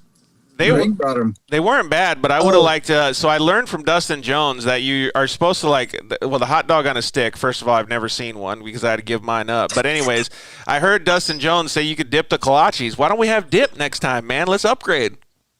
What kind of dip? I don't know. I think Mustard? You might have been pulling your chain. Mustard? No, he was yanking your chain for sure. DJ was definitely yanking your chain. You're just supposed to run those bad boys stock? Yeah, stock. Dry as a bone. Hey, George, you gotta remember, I'm a California just so you know, I'm new to this as well. And just so you know, it's hard for a guy to walk around and eat a hot dog on a stick. I eat one, but I have to break off the pieces. I'm so self-conscious, I'm right there with you, buddy. Hey, I eat a banana in private, all right? Yeah, no. See? George, that must be why I saw the banana peels in the announcing or in the live stream trailer that got dropped off. Yeah, I was just trying to Mario Kart everybody, dude. You were saving them. Yeah, exactly. Excuse me. So Tex and Blake both. Blake, I know that you didn't get too much time to go out and watch the races, but I wanted to expand on what we're talking about a little bit. And knowing that we have so many good racers out there, each individual class, whether it was from the kids all the way up to the women and the veterans and then the outlaw class, every single class was so competitive, like insanely competitive. Give me your guys' opinion on that. Yeah, so, I mean, I don't get to watch each and every race, but I help so many of the racers that I get to hear about it. And like I said, I go back and watch the live stream that, by the way, you guys do an incredible job. Not only you, George, but Josh with 7FPV, Area 51, all the guys on the ground. I mean, we were literally watching it today, and my employees, they were like, man, that's like, CBS live, sports, whatever. I mean, it's so cool to be able to go back and watch this stuff. But I help so many people, and I help people from the 170 classes to the amateur turbo classes to the expert turbo classes. I know the competition out there is super stacked this year, super close. The coolest thing I think is the guys, the kids, I guess I should say, in the 170 classes, the 250 production classes, all of the small youth kids that are really the next generation of all this racing. You've got Code St. Peter out there. You've got the Car One cars that are built out in California. They're here racing. Those things are just on a whole nother level. And those kids, they're loving every minute of it. You've got Harper Willis and Easton Helms and all those kids that are out there that are. It's so cool seeing them in the pits. You know, they're like the best of friends, and then when they put their helmets on and they go out there and they start racing, they're not friends anymore. You know, like they don't know that yet, but it's like when they're our age, you know, they'll know that, hey, I'm competing against these people. But it's so cool to see them growing up and their parents there, and you've got Tom St. Peter and the Helms and Donovan Willis, you know, and all of these people, Carlos Cotto and all of those guys that have all these kids there hanging out together, having tons of fun in the pits, and they go out there and race. I think that's the coolest class to get to watch and see them out there, you know, just ripping and just doing war, and they don't even know it yet, you know? Yeah, and they're battling so close, and then all of a sudden they come back and they're just on their pit bikes. What about you, Tex? What do you think about all this close, tight racing? I think, like you were talking earlier, that, you know, everybody shares information out there. And if somebody needs a part for a car and somebody out there has it, they will they'll give it to them. And when you watch this racing, to me, is a lot like watching NASCAR. You know, you watch the start of a NASCAR, and I can say this because I was on a pit crew for 4 years. When you watch NASCAR and you got 43 cars lined up, and you think, man, that dude that's back in 43rd, he must suck. He must not have any money to go out there and compete. Well, that dude that's starting on the pole in NASCAR is typically only about a second and a half, maybe even a second faster than the guy that's starting in 43rd. Yep. So when you have, they're very small, minute changes that are made to a car, whether it's a NASCAR or it's these side-by-sides. Small, minute changes either gain you an advantage or maybe lose you a half of a second in a lap or 3/4 of a second or something, or a bad turn. So I think all of these guys and gals that we have out there racing are great racers. It's just that little setup that might make a difference, or maybe being a little timid going into a turn and braking either too late or too early. And I think that's what really keeps all these cars, you know, so close. Brian, it's like the evolution of side-by-side racing. Like, honestly, 4 or 5 years ago, I never thought it would be this crazy. It's pretty badass to see. Yeah, I mean, I've been watching it for, 10 years now. And just, I mean, it started with the Polaris Rangers, right, out there. No, it started with the Yamaha Rhinos, Brian. The Rhinos, yeah. Blake knows it all. Yeah, I mean, it was insane. You got guys out there in jeans and T-shirts racing, and now it's evolved into this. You know, it's pretty wild, but it's awesome at the same time. I love it. Yeah, I couldn't agree more. All right, we're gonna get Darren Green on in just a second here. So let's go through all three of you guys. Brian, you go first. What was your favorite part of the whole weekend? You know, I think my favorite part was just everybody coming together, making sure that this race happened, and you know, literally everybody I knew called me, texted me, hey, what can I do? How can we help? Safford boys came out, picked up all the trash for us. You know, it was everybody just chipping in. You know, Rachel Cheatwood made us some chocolate chip cookie things that were awesome. I think I ate the whole tray.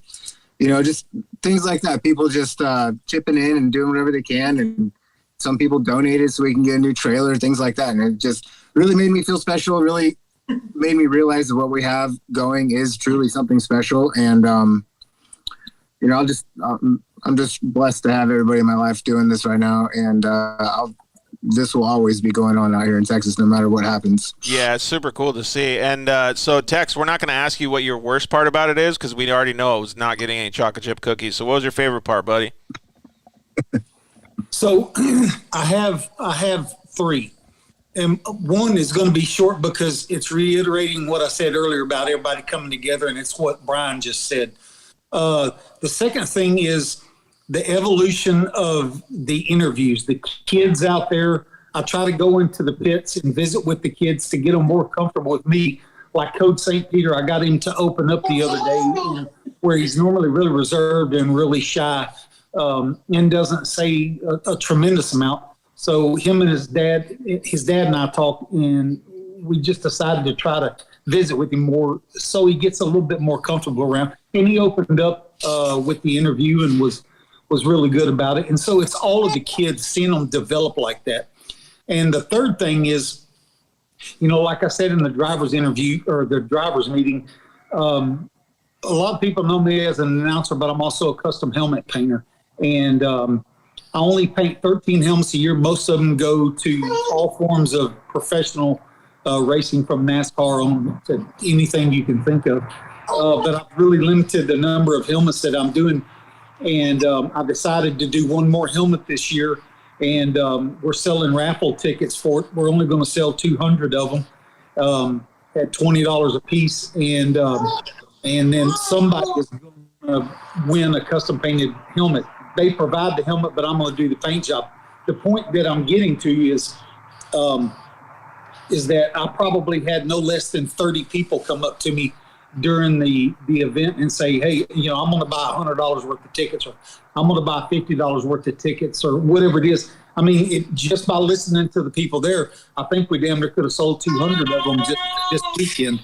So it's those people coming up and saying, yeah, we want to get on board, because we're going to take all of that money and donate it back to the race series. And, whatever little bit it helps, it'll help, buy an Easy Up 10 or something. But it's just the graciousness of the people to say, yeah, I'm gonna spend money about tickets. So that was another one of my favorite parts. Here, I'm gonna give a nice little soundbite to that too, because that's awesome that everybody's doing that. It really is cool though. Like, that is the camaraderie that we always talk about in off-road racing. Like, and it's not just for the Texas Outlaw Series, but there's a lot at the Texas Outlaw Series. So we're proud to be a part of it. What about you, Blake? What's your favorite part of the weekend? Man, I think the two guys that are on here with me really touched on something that was super cool. It was super cool to me to see all of those people come together for Brian and stuff like that. But I want to go back to what we're really, most of us are there for anyways, is the racing. I just think that the racing family being there and everybody getting together to race, everyone racing clean, everybody having a good time coming off the track, everybody's happy when they get done racing there. Everybody's, proud to talk to Brian and just proud to be there. So I think that's one of the coolest things, is just seeing how many people are excited to be there. Obviously in racing, George, Brian knows, he's been around this plenty long enough, and Texas has been around it plenty long enough. It's easy to come off the track, and if something didn't go your way, to be frustrated and get into it with somebody else because they might have taken you out or whatever it was. But you don't see any of that happening. I know when you go out on the track, it's for blood, right? Everybody wants to win, but it's almost like everybody who races there, and not only races there, there's people who race other series and stuff that were there this weekend, but everybody's one kind of big family whenever you get off the track there. It's like it's just a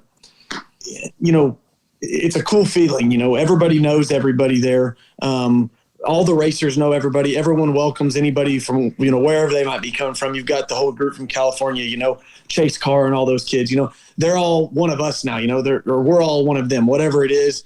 I think that's the coolest thing. When everybody comes off the track, it's all of a sudden, you're not battling anymore. You're all buddies again. And I think that's just one of the coolest things to me. We're still battling about In-N-Out and Whataburger, bro. Seriously. Well, okay, but we already settled that debate earlier, George, so we're buddies again, okay? Hey, so, I totally agree, though. Like, it's so cool to see him. I mean, like, I couldn't tell you how many people asked if I wanted to come over for dinner and have some food and, grill with it. It was so awesome. So I agree with your sentiment, Blake, 100%. So we're going to get Darren Green on here. Brian, you want to still hang out, or you want to you got stuff to do?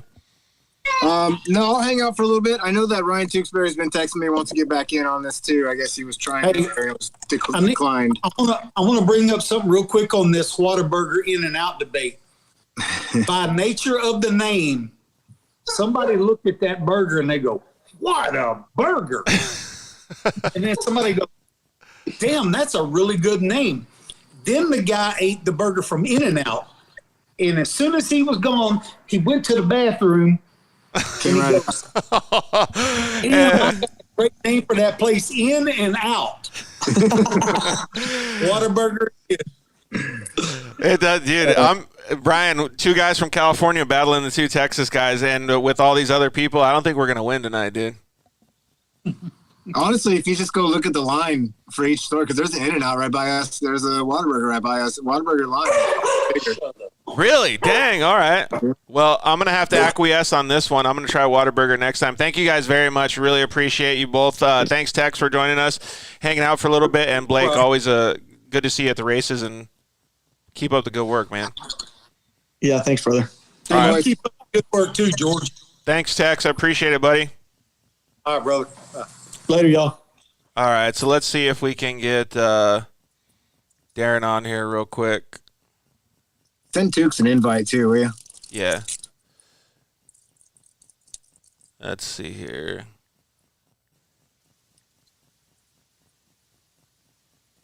There we go. All right, we'll see if we can get both these guys on here. It's so cool to see, Brian. Every time we do these things, it's like I get they're popping on. All right, Darren, what's up, man? How are you? Pretty good. How are y'all? Doing awesome, dude. We were just commenting on all the camaraderie and how everybody gets to just me talking with all these people, and now we're going to talk to you. Like, it makes me feel so good that everybody is so amped up to be racing the Texas Outlaw Series, and you were pretty fired up this weekend too. Oh yeah, for sure. I've been looking forward to getting back out on the track for a long time. Yeah. So, how did you think your weekend went? I want to say it went okay. We weren't looking for a podium or anything. So all last year I didn't do very well, so I was trying to really prove the car out. So just to see if I could finish some races and fix all the little bugs that we've had going on in the car. Yeah, so was it difficult for that? Okay, so Ryan Tewksbury, you need to update your Instagram app, buddy. That's why I try to get all this stuff done before the show. Okay, so Darren, what class did you race? Stock amateur? No, stock expert. Stock expert, that's what it was. Okay, cool. So how was it, man? Because you guys had a lot of competition there.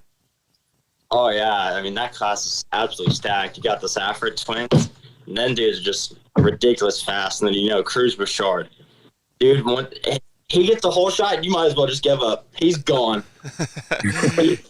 It's just like, why even try? You might as well just give up at that point. Dude, he does do a pretty good job, man. The kid is definitely fast, that's for sure.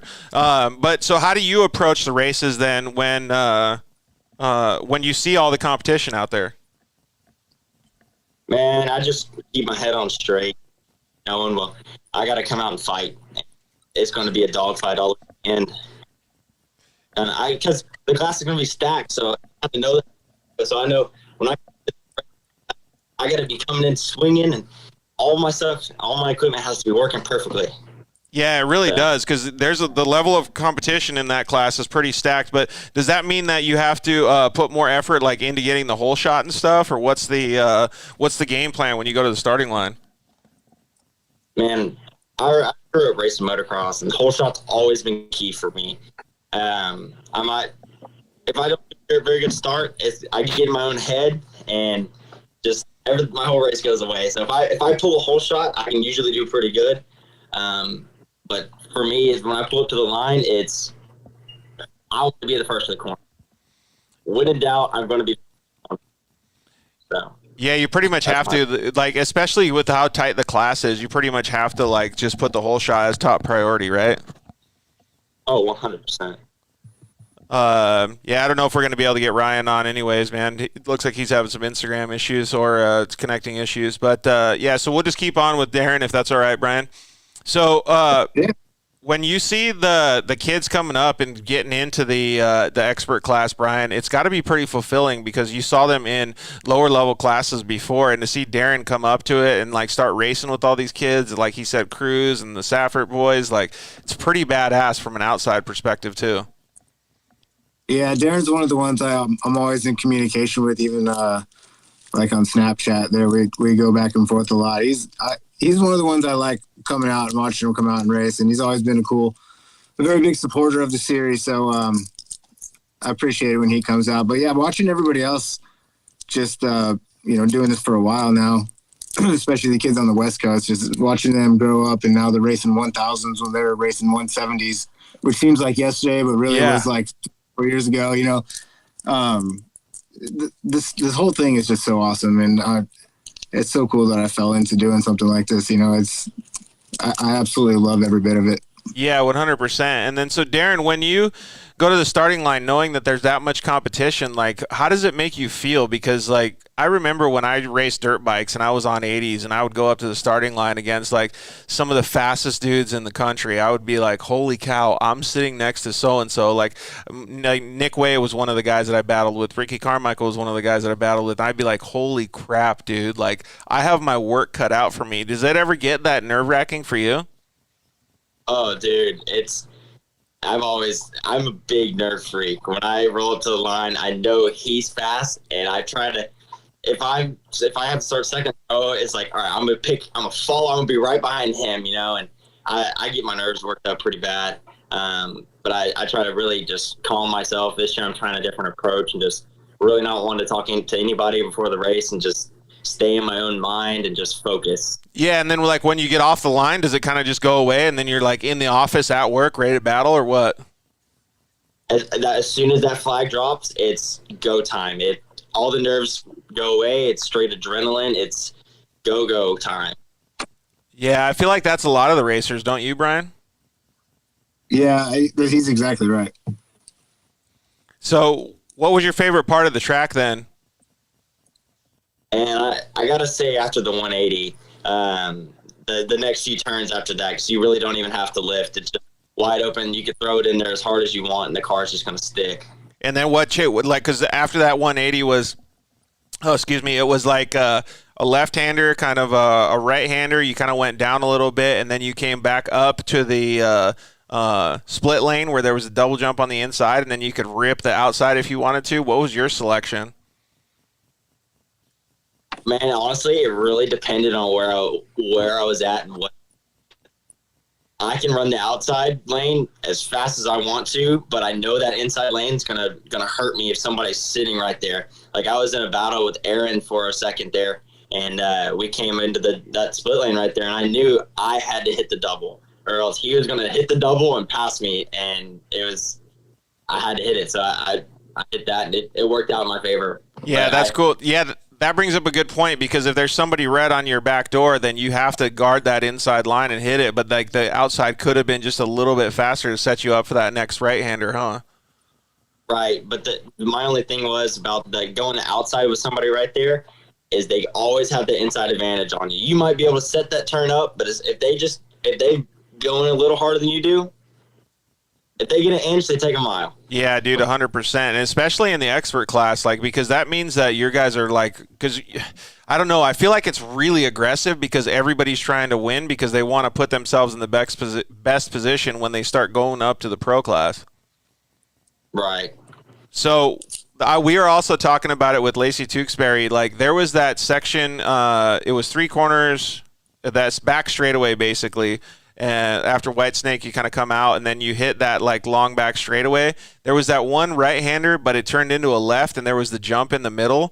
Some of the pro guys were getting like fully whipped sideways off that thing coming through there. How was it for your guys' moto?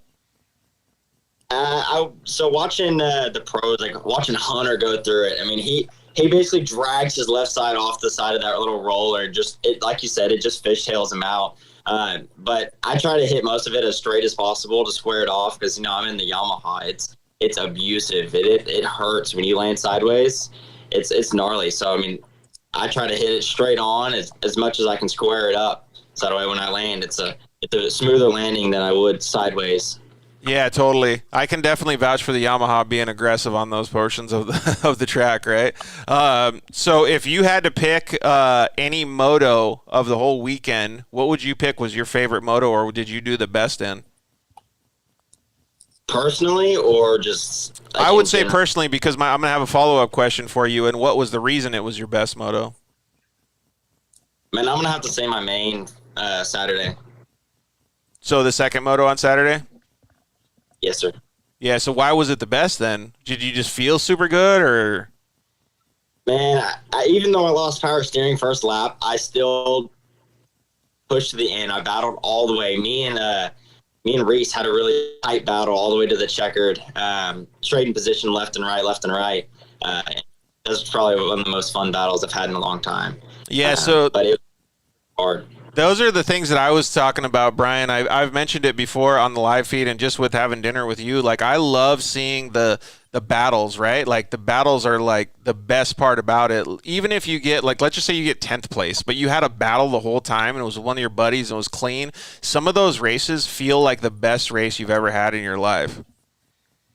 Yeah, no doubt. I mean, it's better than driving by yourself, right? Dude, 100%. That's exactly why I'm saying, like, but those battles are just, you feel like you learn so much. There's so much going on, like, in the car. Like, it's just super cool to see. And the reason I'm bringing it up is because there was literally 20 battles going on throughout the day, all the time, in every race, right? I mean, it was so intense the whole day.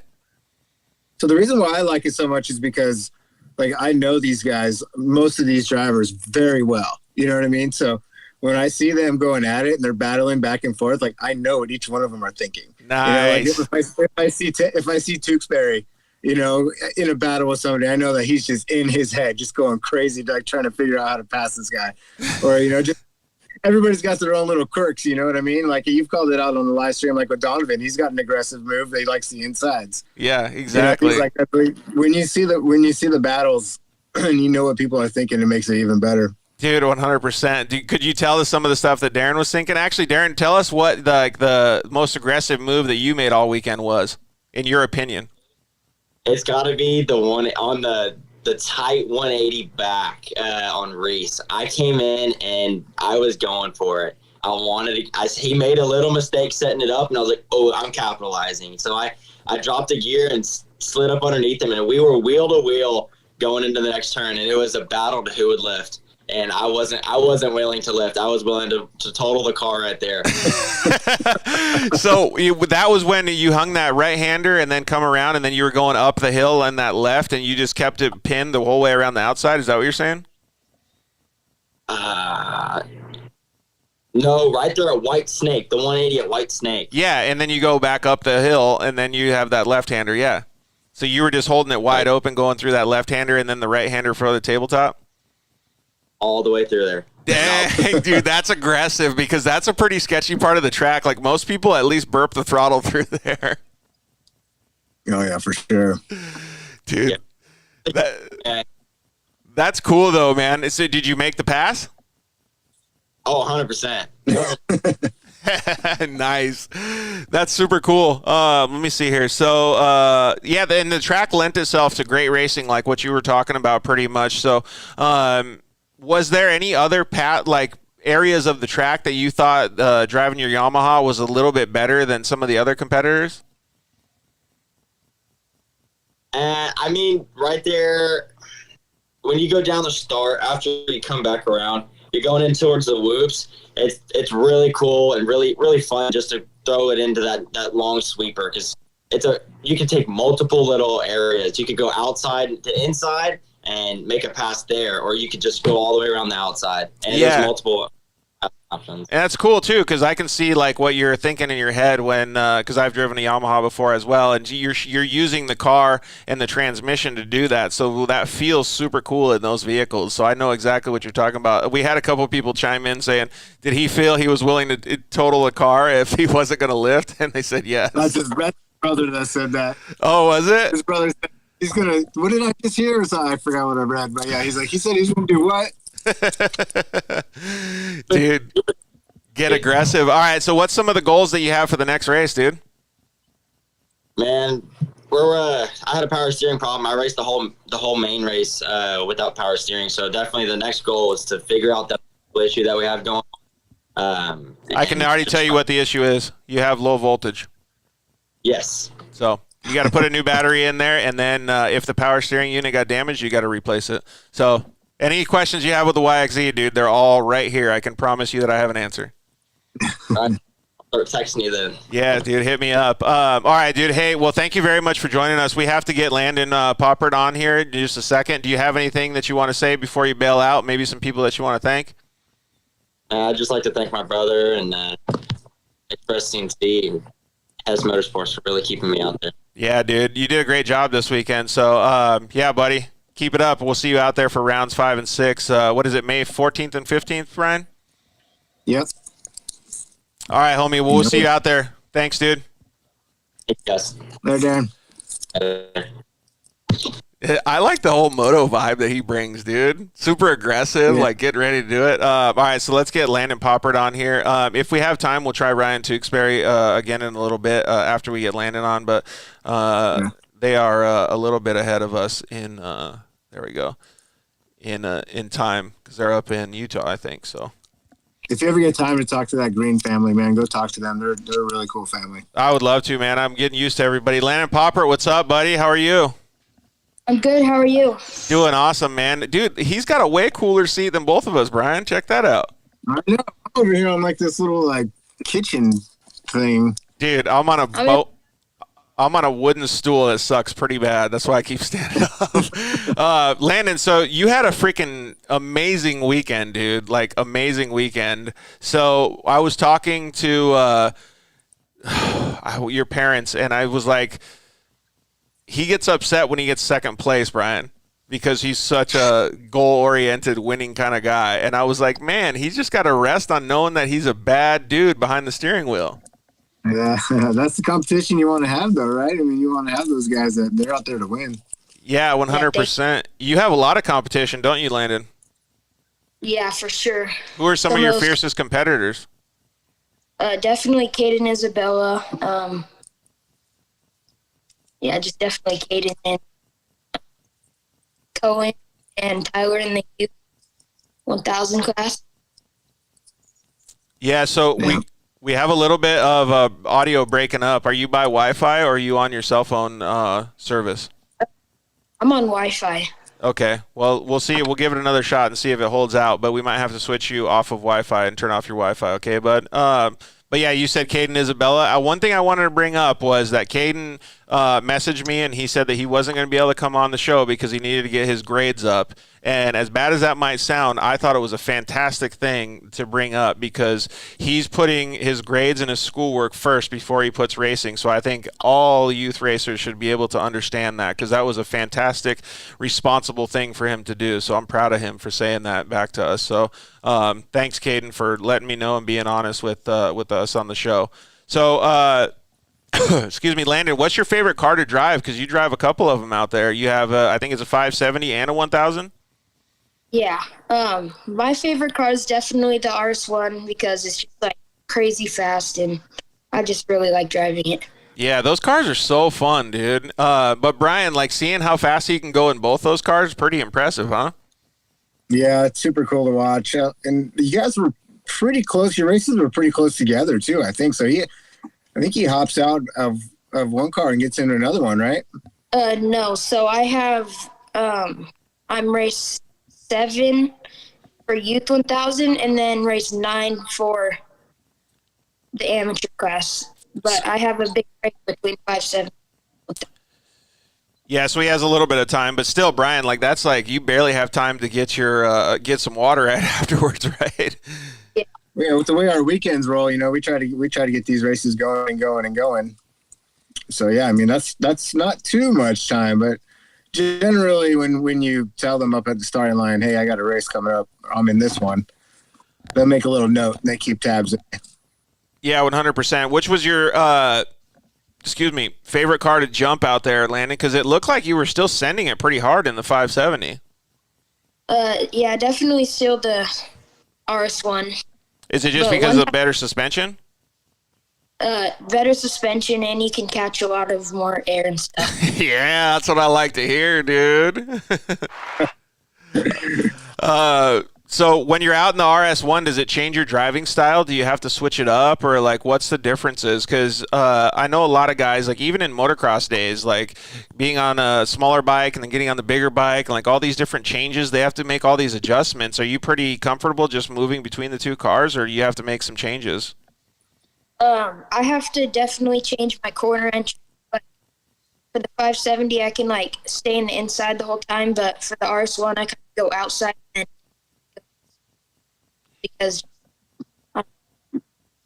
Hey, let's see if I don't know if you know how to do it or if your parents know how to do it, but let's turn off your Wi-Fi on your phone. But yeah, Brian, like so what he's saying is like the car is so much faster. You got to set up for the turns a little bit different. Like to me, that's a pretty mature or professional way to do it, right? Because the driver themselves has to be able to know those changes and be able to make those changes on the fly before that next race. Yeah, because your timing's completely different when you're in a faster car. I mean, you gotta be able to adjust a lot faster. Yeah, exactly. So Landon, I don't know if you heard what we were talking about, but that's pretty cool that you can adjust so quickly between the two cars. I did not catch what you were saying. I think that the internet's worse without Wi-Fi, so I'm gonna connect back onto it. It sounds like it's doing pretty good to me, but all right, we'll get you on however you want, man. He keeps bogging out. That's why I love these Instagram lives, dude. You never know what you're gonna get. Landon, we were talking about like being able to make switches and make changes really quickly depending on what car you're in. Like you said, going around the outside and approaching corners differently. You might not even understand it since you're so young, but those are really, really good traits to have to be able to adjust so quickly when you're changing vehicles. Yeah, thank you. It's for sure pretty hard sometimes, but does it like the biggest change? Is it in the first couple laps? Is it in the first turns, or like what's the biggest difference? Like you get out of your 570, you get in your 1000 RS1, and you go like through the first couple corners. Do you just like already know like your braking and entry points and stuff, or is it a little bit difficult to get used to it? It kind of depends on what the track is like. Like sometimes it'll be like a little more slippery, so it's harder. That actually brings me to another good point, Brian, about like setup and stuff. So most of the guys out there this whole weekend were setting up one vehicle. Well, now Landon has to set up two. So Landon, are you making changes to both cars for the track conditions, or are you just adjusting one and then kind of seeing how the other one is? We usually adjust both, just like tire pressure and stuff. That's pretty cool that you're learning all that stuff. How old are you again? I'm 12. Yeah, dude, Brian, like the maturity that these young drivers. Landon, let me ask you this. Did you notice the track differences throughout the weekend? Yeah, for sure. It was like the best that it's like ever been, I felt like, on the first day. But by the second day, you could definitely like feel some potholes and stuff. Oh yeah, that's gonna happen. So, what adjustments do you guys make in between? So at the first day, we had like some Hoosiers, and they were pretty worn out. So we got some Maxxis's from Chase Car, and we threw those on, and then just tire pressure as well. That's cool. Did you like them a lot better? Did it help? Yeah, for sure. Way more traction. I really like the Maxxis's. Yeah, way more traction. Yeah. Those are really good questions, Brian, because it makes you understand what a great driver he is and what a good young man he is to be able to feel the car. Yeah, especially from the younger drivers, for them to be able to notice a difference while in between tracks, that says a lot, because I mean it is different. It's going to be muddy, it's going to be slick, it's going to be dry. So many different things that can be out there, and it changes throughout the day. So I'm sure some of these kids that are new to racing, they just go out there and race. They don't really know it yet. Yeah, but, totally. It's good that Landon, what was your favorite part of the track? I know what I think it is, but I'm gonna wait till you say it, and then I'll tell you what I think it is. I really liked the big tabletop and the split lane. The split lane was really cool. You could make some cool passes. I got it, Brian. I knew it was a split lane because he was all over. He was outside, inside. He was testing all those different areas of the split lane in both cars too. So what lane did you like better, the double on the inside or the just full gas outside? So I think if you have like a big lead, I think it's safer to go on the outside, but yeah, because it sets you up so good for that next corner, right? Yeah. Well, we heard Darren was talking to us too about like how he had to kind of block because there was a guy on the inside trying to do that. So if you had somebody on your back door, like he had to go over that inside no matter what. Yeah. Did you ever have I got a few good on the double. I'm sorry, bud. Go ahead. I got a few good passes on the double or going on the outside. Oh, you passed on both lanes? Yeah. Which lane did you like passing better on? Because I feel like the outside would give you like such a slingshot move going into that corner. That'd be super cool. That's what I saw a lot. Yeah, Chase Carr definitely did that a lot, and he got some good passes doing that as well. Do you watch a lot of those guys and learn a lot from those guys? Yeah, for sure. But it's kind of hard because the pro race is in between my two races, so it's kind of hard to watch it. Yeah, but you can at least see like the end of it or whatever, right? Yeah, but when I can watch it, I really like to use their lines and stuff. Do you have a favorite driver out at Texplex that you always like to watch? I don't really have a favorite, but I like watching the Miller brothers, Chase Carr, and just all the pros are fun to watch. Probably because you like getting as much information from those guys so you can make your races better too, huh?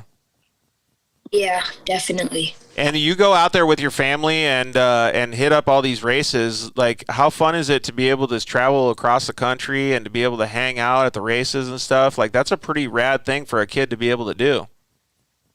Yeah, it's really fun, especially now that my brothers get to race too. Just makes the whole experience a lot better. Yeah, so Brian, they have the whole family race. Tell us who's racing now too, Landon. Your brother Grayson. So my brother Corbin, he races. He took like a year break, but he decided to come back to race, and he did pretty good. He got third both days in the 250 class and in 170. And Grayson, he's racing 6 to 8, I'm pretty sure, in his 170, and he got fourth and fifth with the flat tire. Dang, dude, he was doing that good, huh? Yeah, so Brian, like that's one of the things that's so appealing about the Texas Outlaw Series is that there's something for everybody, right? Like the whole family can get out there. So if mom and dad wanted to, they could also race too. The whole family could do it, right? Yeah, you know what? We try to obviously it's all about the racing, but we also try to keep it fun for the family to make sure the family wants to come out to, like next round we're going to do a crawfish boil and we'll do a little poker run or something like that. Something that it's all about the racing out there, but it's also, we have some fun things for everybody. Like, definitely. Like D Green said that you like ripping the tow truck, the Can-Am Defender across the track. I'll tell you what, if we had a Defender race, there's nobody going to hold a candle to me. I'll rip that thing all the way. Hey, that's what I told everybody, too. When you let us at the 12-hour, when you let us take the tow truck out on the poker run, I said I'll claim that victory all day. Yes, sir. So, Landon, what was your favorite part of the whole weekend, man? Definitely winning all 3 races on Saturday. That was one of the best weekends of racing I've had in a long time. That's got to feel pretty good. What'd your family say after you got done that day? I wasn't sure if I was going to take the overall on youth because I didn't win the main. I spun out and got second. That's such a good weekend, though. All these pro guys would have loved to have had those results, Brian. I know, right? What did your family say after you got done with the weekend? They were pretty proud. Yeah, you should be pretty proud of yourself too, dude. That takes a lot of work to be able to do that. And then, so like I was asking Code St. Peter before, do you help your family, your dad? Do you help him prep the cars and get them ready? Yeah, I really like to, but it's been pretty hard with the shop being in San Diego and us.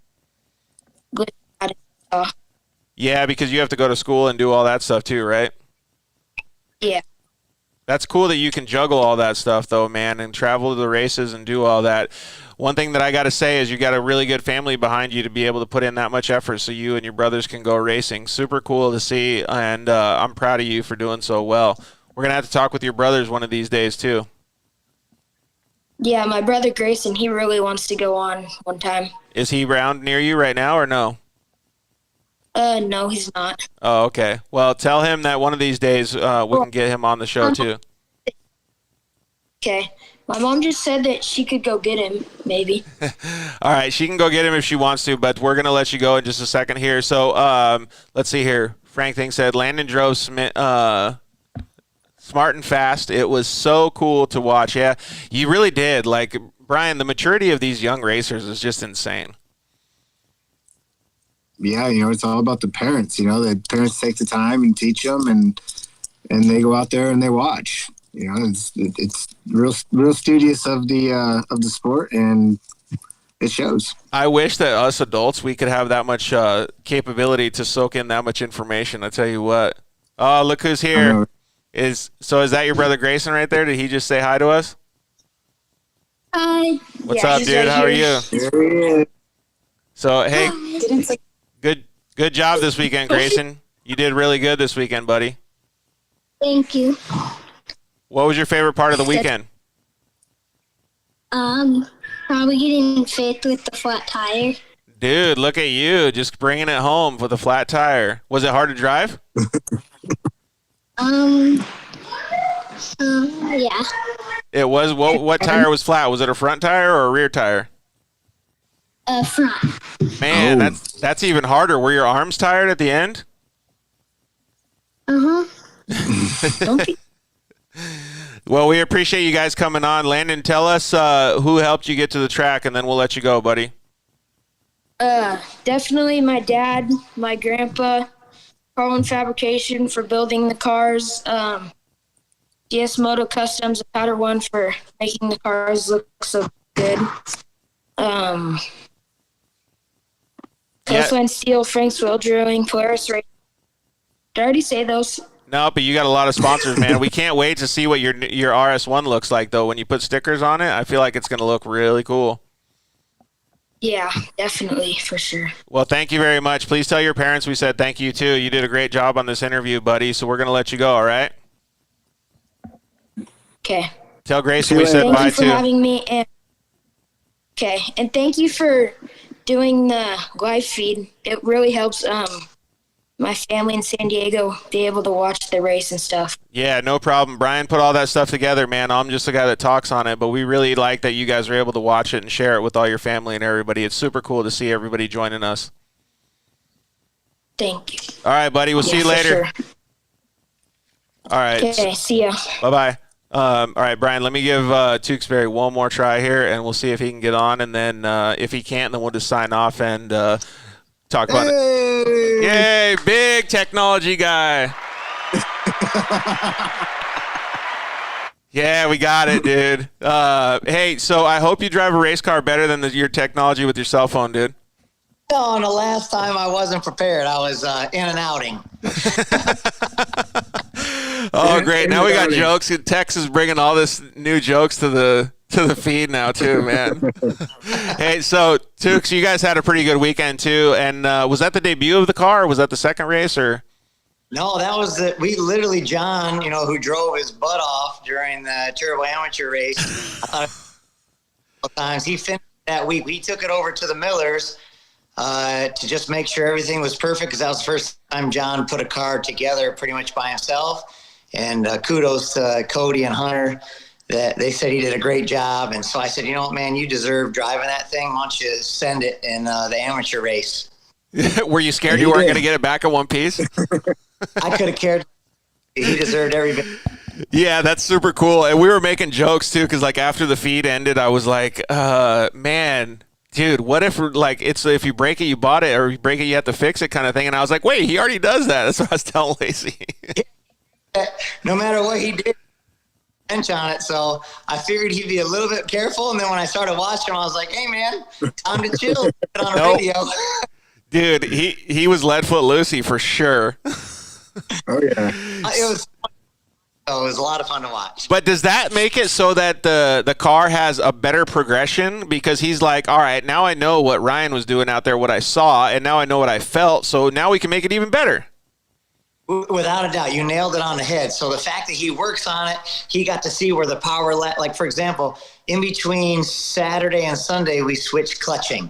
So he was able to physically feel what I was talking about when we switched a different clutch to where we had a different start pattern. So I think it's a great idea, to be honest with you. Now, Hunter Miller told me I was absolutely nuts to let somebody, but I don't disagree with him, but man, I'm in a different atmosphere than him. I don't do this for a living like he does. So I thought it was awesome. Yeah, so what do you got to lose at this point, right? Because I'm kind of on Hunter's team a little bit. I was like, whoa, that's a risky move. And then, like, I started thinking about it, and now you have nothing to lose. Now you can just get better. Yeah, so, I mean, this year I was lucky I teamed up with, Kyle Chaney to be able to run Champ, and we're running a little bit of the Oklahoma track with a car that Kyle built. So this car was actually built for my buddy Ian Lane, who owns Boostain and Driven Racing Oil. So it's really was built for him to drive and then for me to drive when I couldn't drive Kyle's CT car. So I wanted all the information we could possibly get on it. So I was glad John was able to run the heck out of it. What did you think, Brian? Were you kind of on Hunter and I's team, or were you just like, nah, let him run? No, I thought about it, and I've been to Ryan's shop, so I know that he probably has every part he needs if he ever were to break. So I was like, oh, this is risky, but no, he's gonna be fine. No, we literally have enough parts on the shop to build 3 full cars. Yeah, exactly. He's got enough in the shop, so he was good. And Ryan's not stupid. He knows that. So hey, look at the People's Champ Kyle Chaney just joined us too. Oh, better late than never. The bounty hunter. The bounty hunter. Yeah, he did pull that thing. Bounty hunter. He did pull that off pretty good. All right, Ryan, let's talk a little bit about your race, though, man, because like I guess it was the maiden voyage of the car. You guys did really well, though, man. You came out swinging. Well, yeah, this was only my second pro race ever. The first one was in that car I just talked about that Kyle built in Oklahoma weeks earlier. So we had some suspension or some shock issues. Not that the shocks were bad, but just they weren't dialed right. So we really wanted to give it, everything we could. And George did an incredible job and everything. And the track that Brian brought to the table was perfect for doing just that. So it worked out phenomenally, But again, my second pro race ever against some of the best guys in the whole freaking country. I'm not going to lie, I was pretty nervous at the starting line. Yeah, so once the starting gate drops and then you're like good to go, you're just out there battling, or what's the vibe after that? No, you got it. I mean, as soon as that, last year and the year before, I wasn't nervous at all. I mean, this is only my, technically my third year racing whatsoever. Once that starting where the green flag waves, it's all business from there. So it's easier to continue successfully when you do have a pretty decent start. And I was lucky both days. I was third to fourth place in the whole shot. So I was either right behind Kyle or right behind Hunter, which is exactly where I want to be in a learning phase, watching the way they take the corners so I can try to improve. So I couldn't have been more pleased with those starts and getting the first couple laps right behind some of the best guys there are. Yeah, dude, totally. We saw that though too, like, cause was it the first moto? I don't know. You got a bad start in one of the motos, and I was like, okay, well, let's see how he can do. And then you got a good start in one of the other motos, and I was like, whoa, he's a quick learner. Like, look at that. And you're just like following their lines, and then you kind of like look like you would drift out a little bit, and you'd be like, nope, I got to tuck it back in because that's where they were. It was pretty cool to see. No, you nailed it. The first day, I had a really good start in the heat race, and then I got in the dust. And complete honesty, I had no idea what to do. So in my lack of knowledge, I thought maybe I could create some space so I could see. And that was a bad idea because they just pulled. And then at one point, I know Hunter was right in front of me, and I pulled away, and I thought I was still on the track, and I saw him like 50 feet to my left on the track, and I wasn't on the track. Oh, shoot. So, yeah, that obviously wasn't a good idea. Then in the second day, after talking to both Kyle and Hunter and even Cody about what I should do, and they all suggested stay as close to the bumper as you can, and although a lot of dust, at least you can see their paint. Yep. So that was my intention to do on the second day, but we had changed, like I said, we changed clutching, and the clutching had a different stall rate than what our launch control had. So yeah, I had horrible starts on the second day.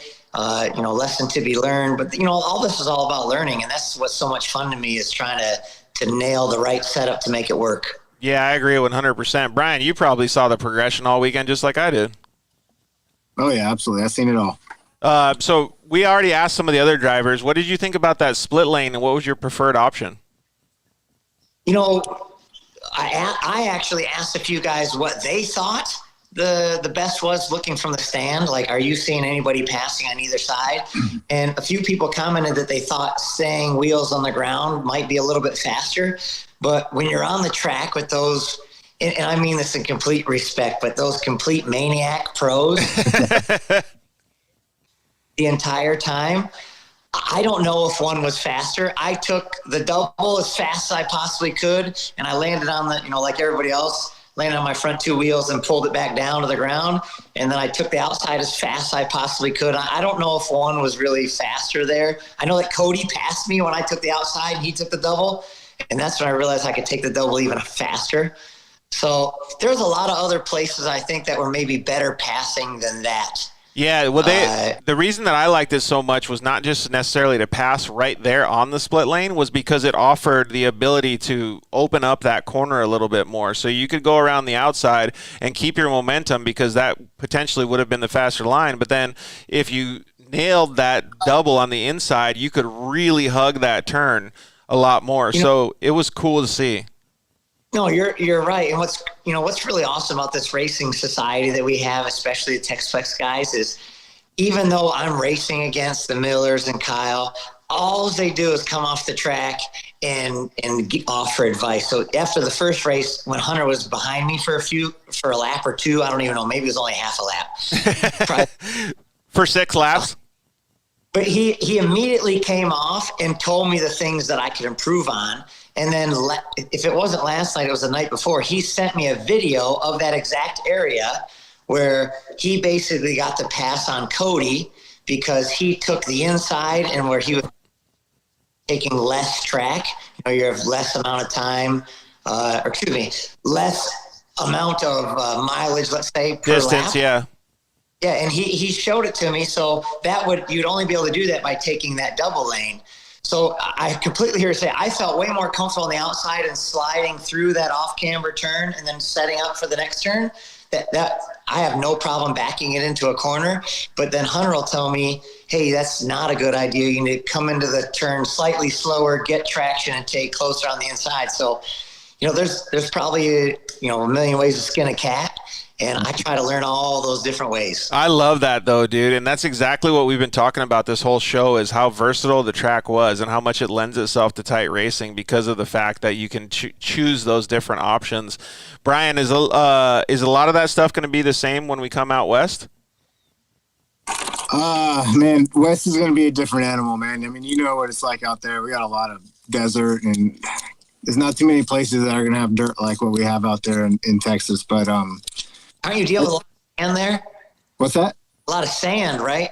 Yeah, there's a lot of sand out there. So, I mean, you're going to be dealing with bigger ruts. But, I mean, we're going to do our best to keep the track wide, keep it side-by-side friendly. We do have bikes and quads that are going to be racing too. But, it's just going to take me getting out there, boots on the ground, and seeing what I can do to keep it as similar to Texas, because that's what I want, right? We're bringing Texas to the West Coast. Yeah, you want to keep tight racing on the West Coast, yeah. Yeah, everybody knows out there in Texas that it's good racing, it's a cool track, and a lot of people just can't make it because it's too far. So we're bringing Texas to the West, and we'll see how we can make that happen as best we can. So I got 2 more questions for you, Ryan, before we let you go. Are you going to be able to make it out west? It's funny. Right as Brian was just talking, I was thinking to myself how it'd be really neat to be able to try to jump on one of those and try something completely different. So I'm definitely not going to say no. We'll definitely try to make it happen. See if we can make it happen. Brian, tell me if I can make it happen, I'll make it happen. We would love to see you come out here. I can almost guarantee we're going to see Ryan at least one this year. Yeah. We'll let her rip. That sounds good. And then, so the final question of the night that I wanted to ask you before we let you sign, actually, thank all the people that helped you get to the track and that your mechanic didn't trash your car. John Gaskell did not trash the car. He did a great job. I've got an amazing crew here. I'm really blessed. My wife, by the way, today's our one of our anniversaries, so thank you, Lacey, for letting me get. Yeah. One of the 4. Yeah, one of the way too many, but we're lucky. Can-Am brought us on this year and helped us out a whole bunch. And Yokohama Tire is supplying us all our tires. those are the two real big ones. But we got all sorts of people that are helping us out. I mean, the list is really long like everybody else. But the biggest thing comes down to the people that run the tracks and make it even possible, because it wasn't for Brian in this particular instance with Texplex, and even more track venues to come for Brian, none of us would be able to spout out sponsor names. Yeah, 100%, and I agree with that wholeheartedly. And some of the even Texas racing is not going to be held at Texplex. I think we're going to some other tracks too, right, Brian? Yep, looks like we just closed the deal. We're going to be going to race at Oak Hill, where we're going to be making a whole new exclusive track to us out there, and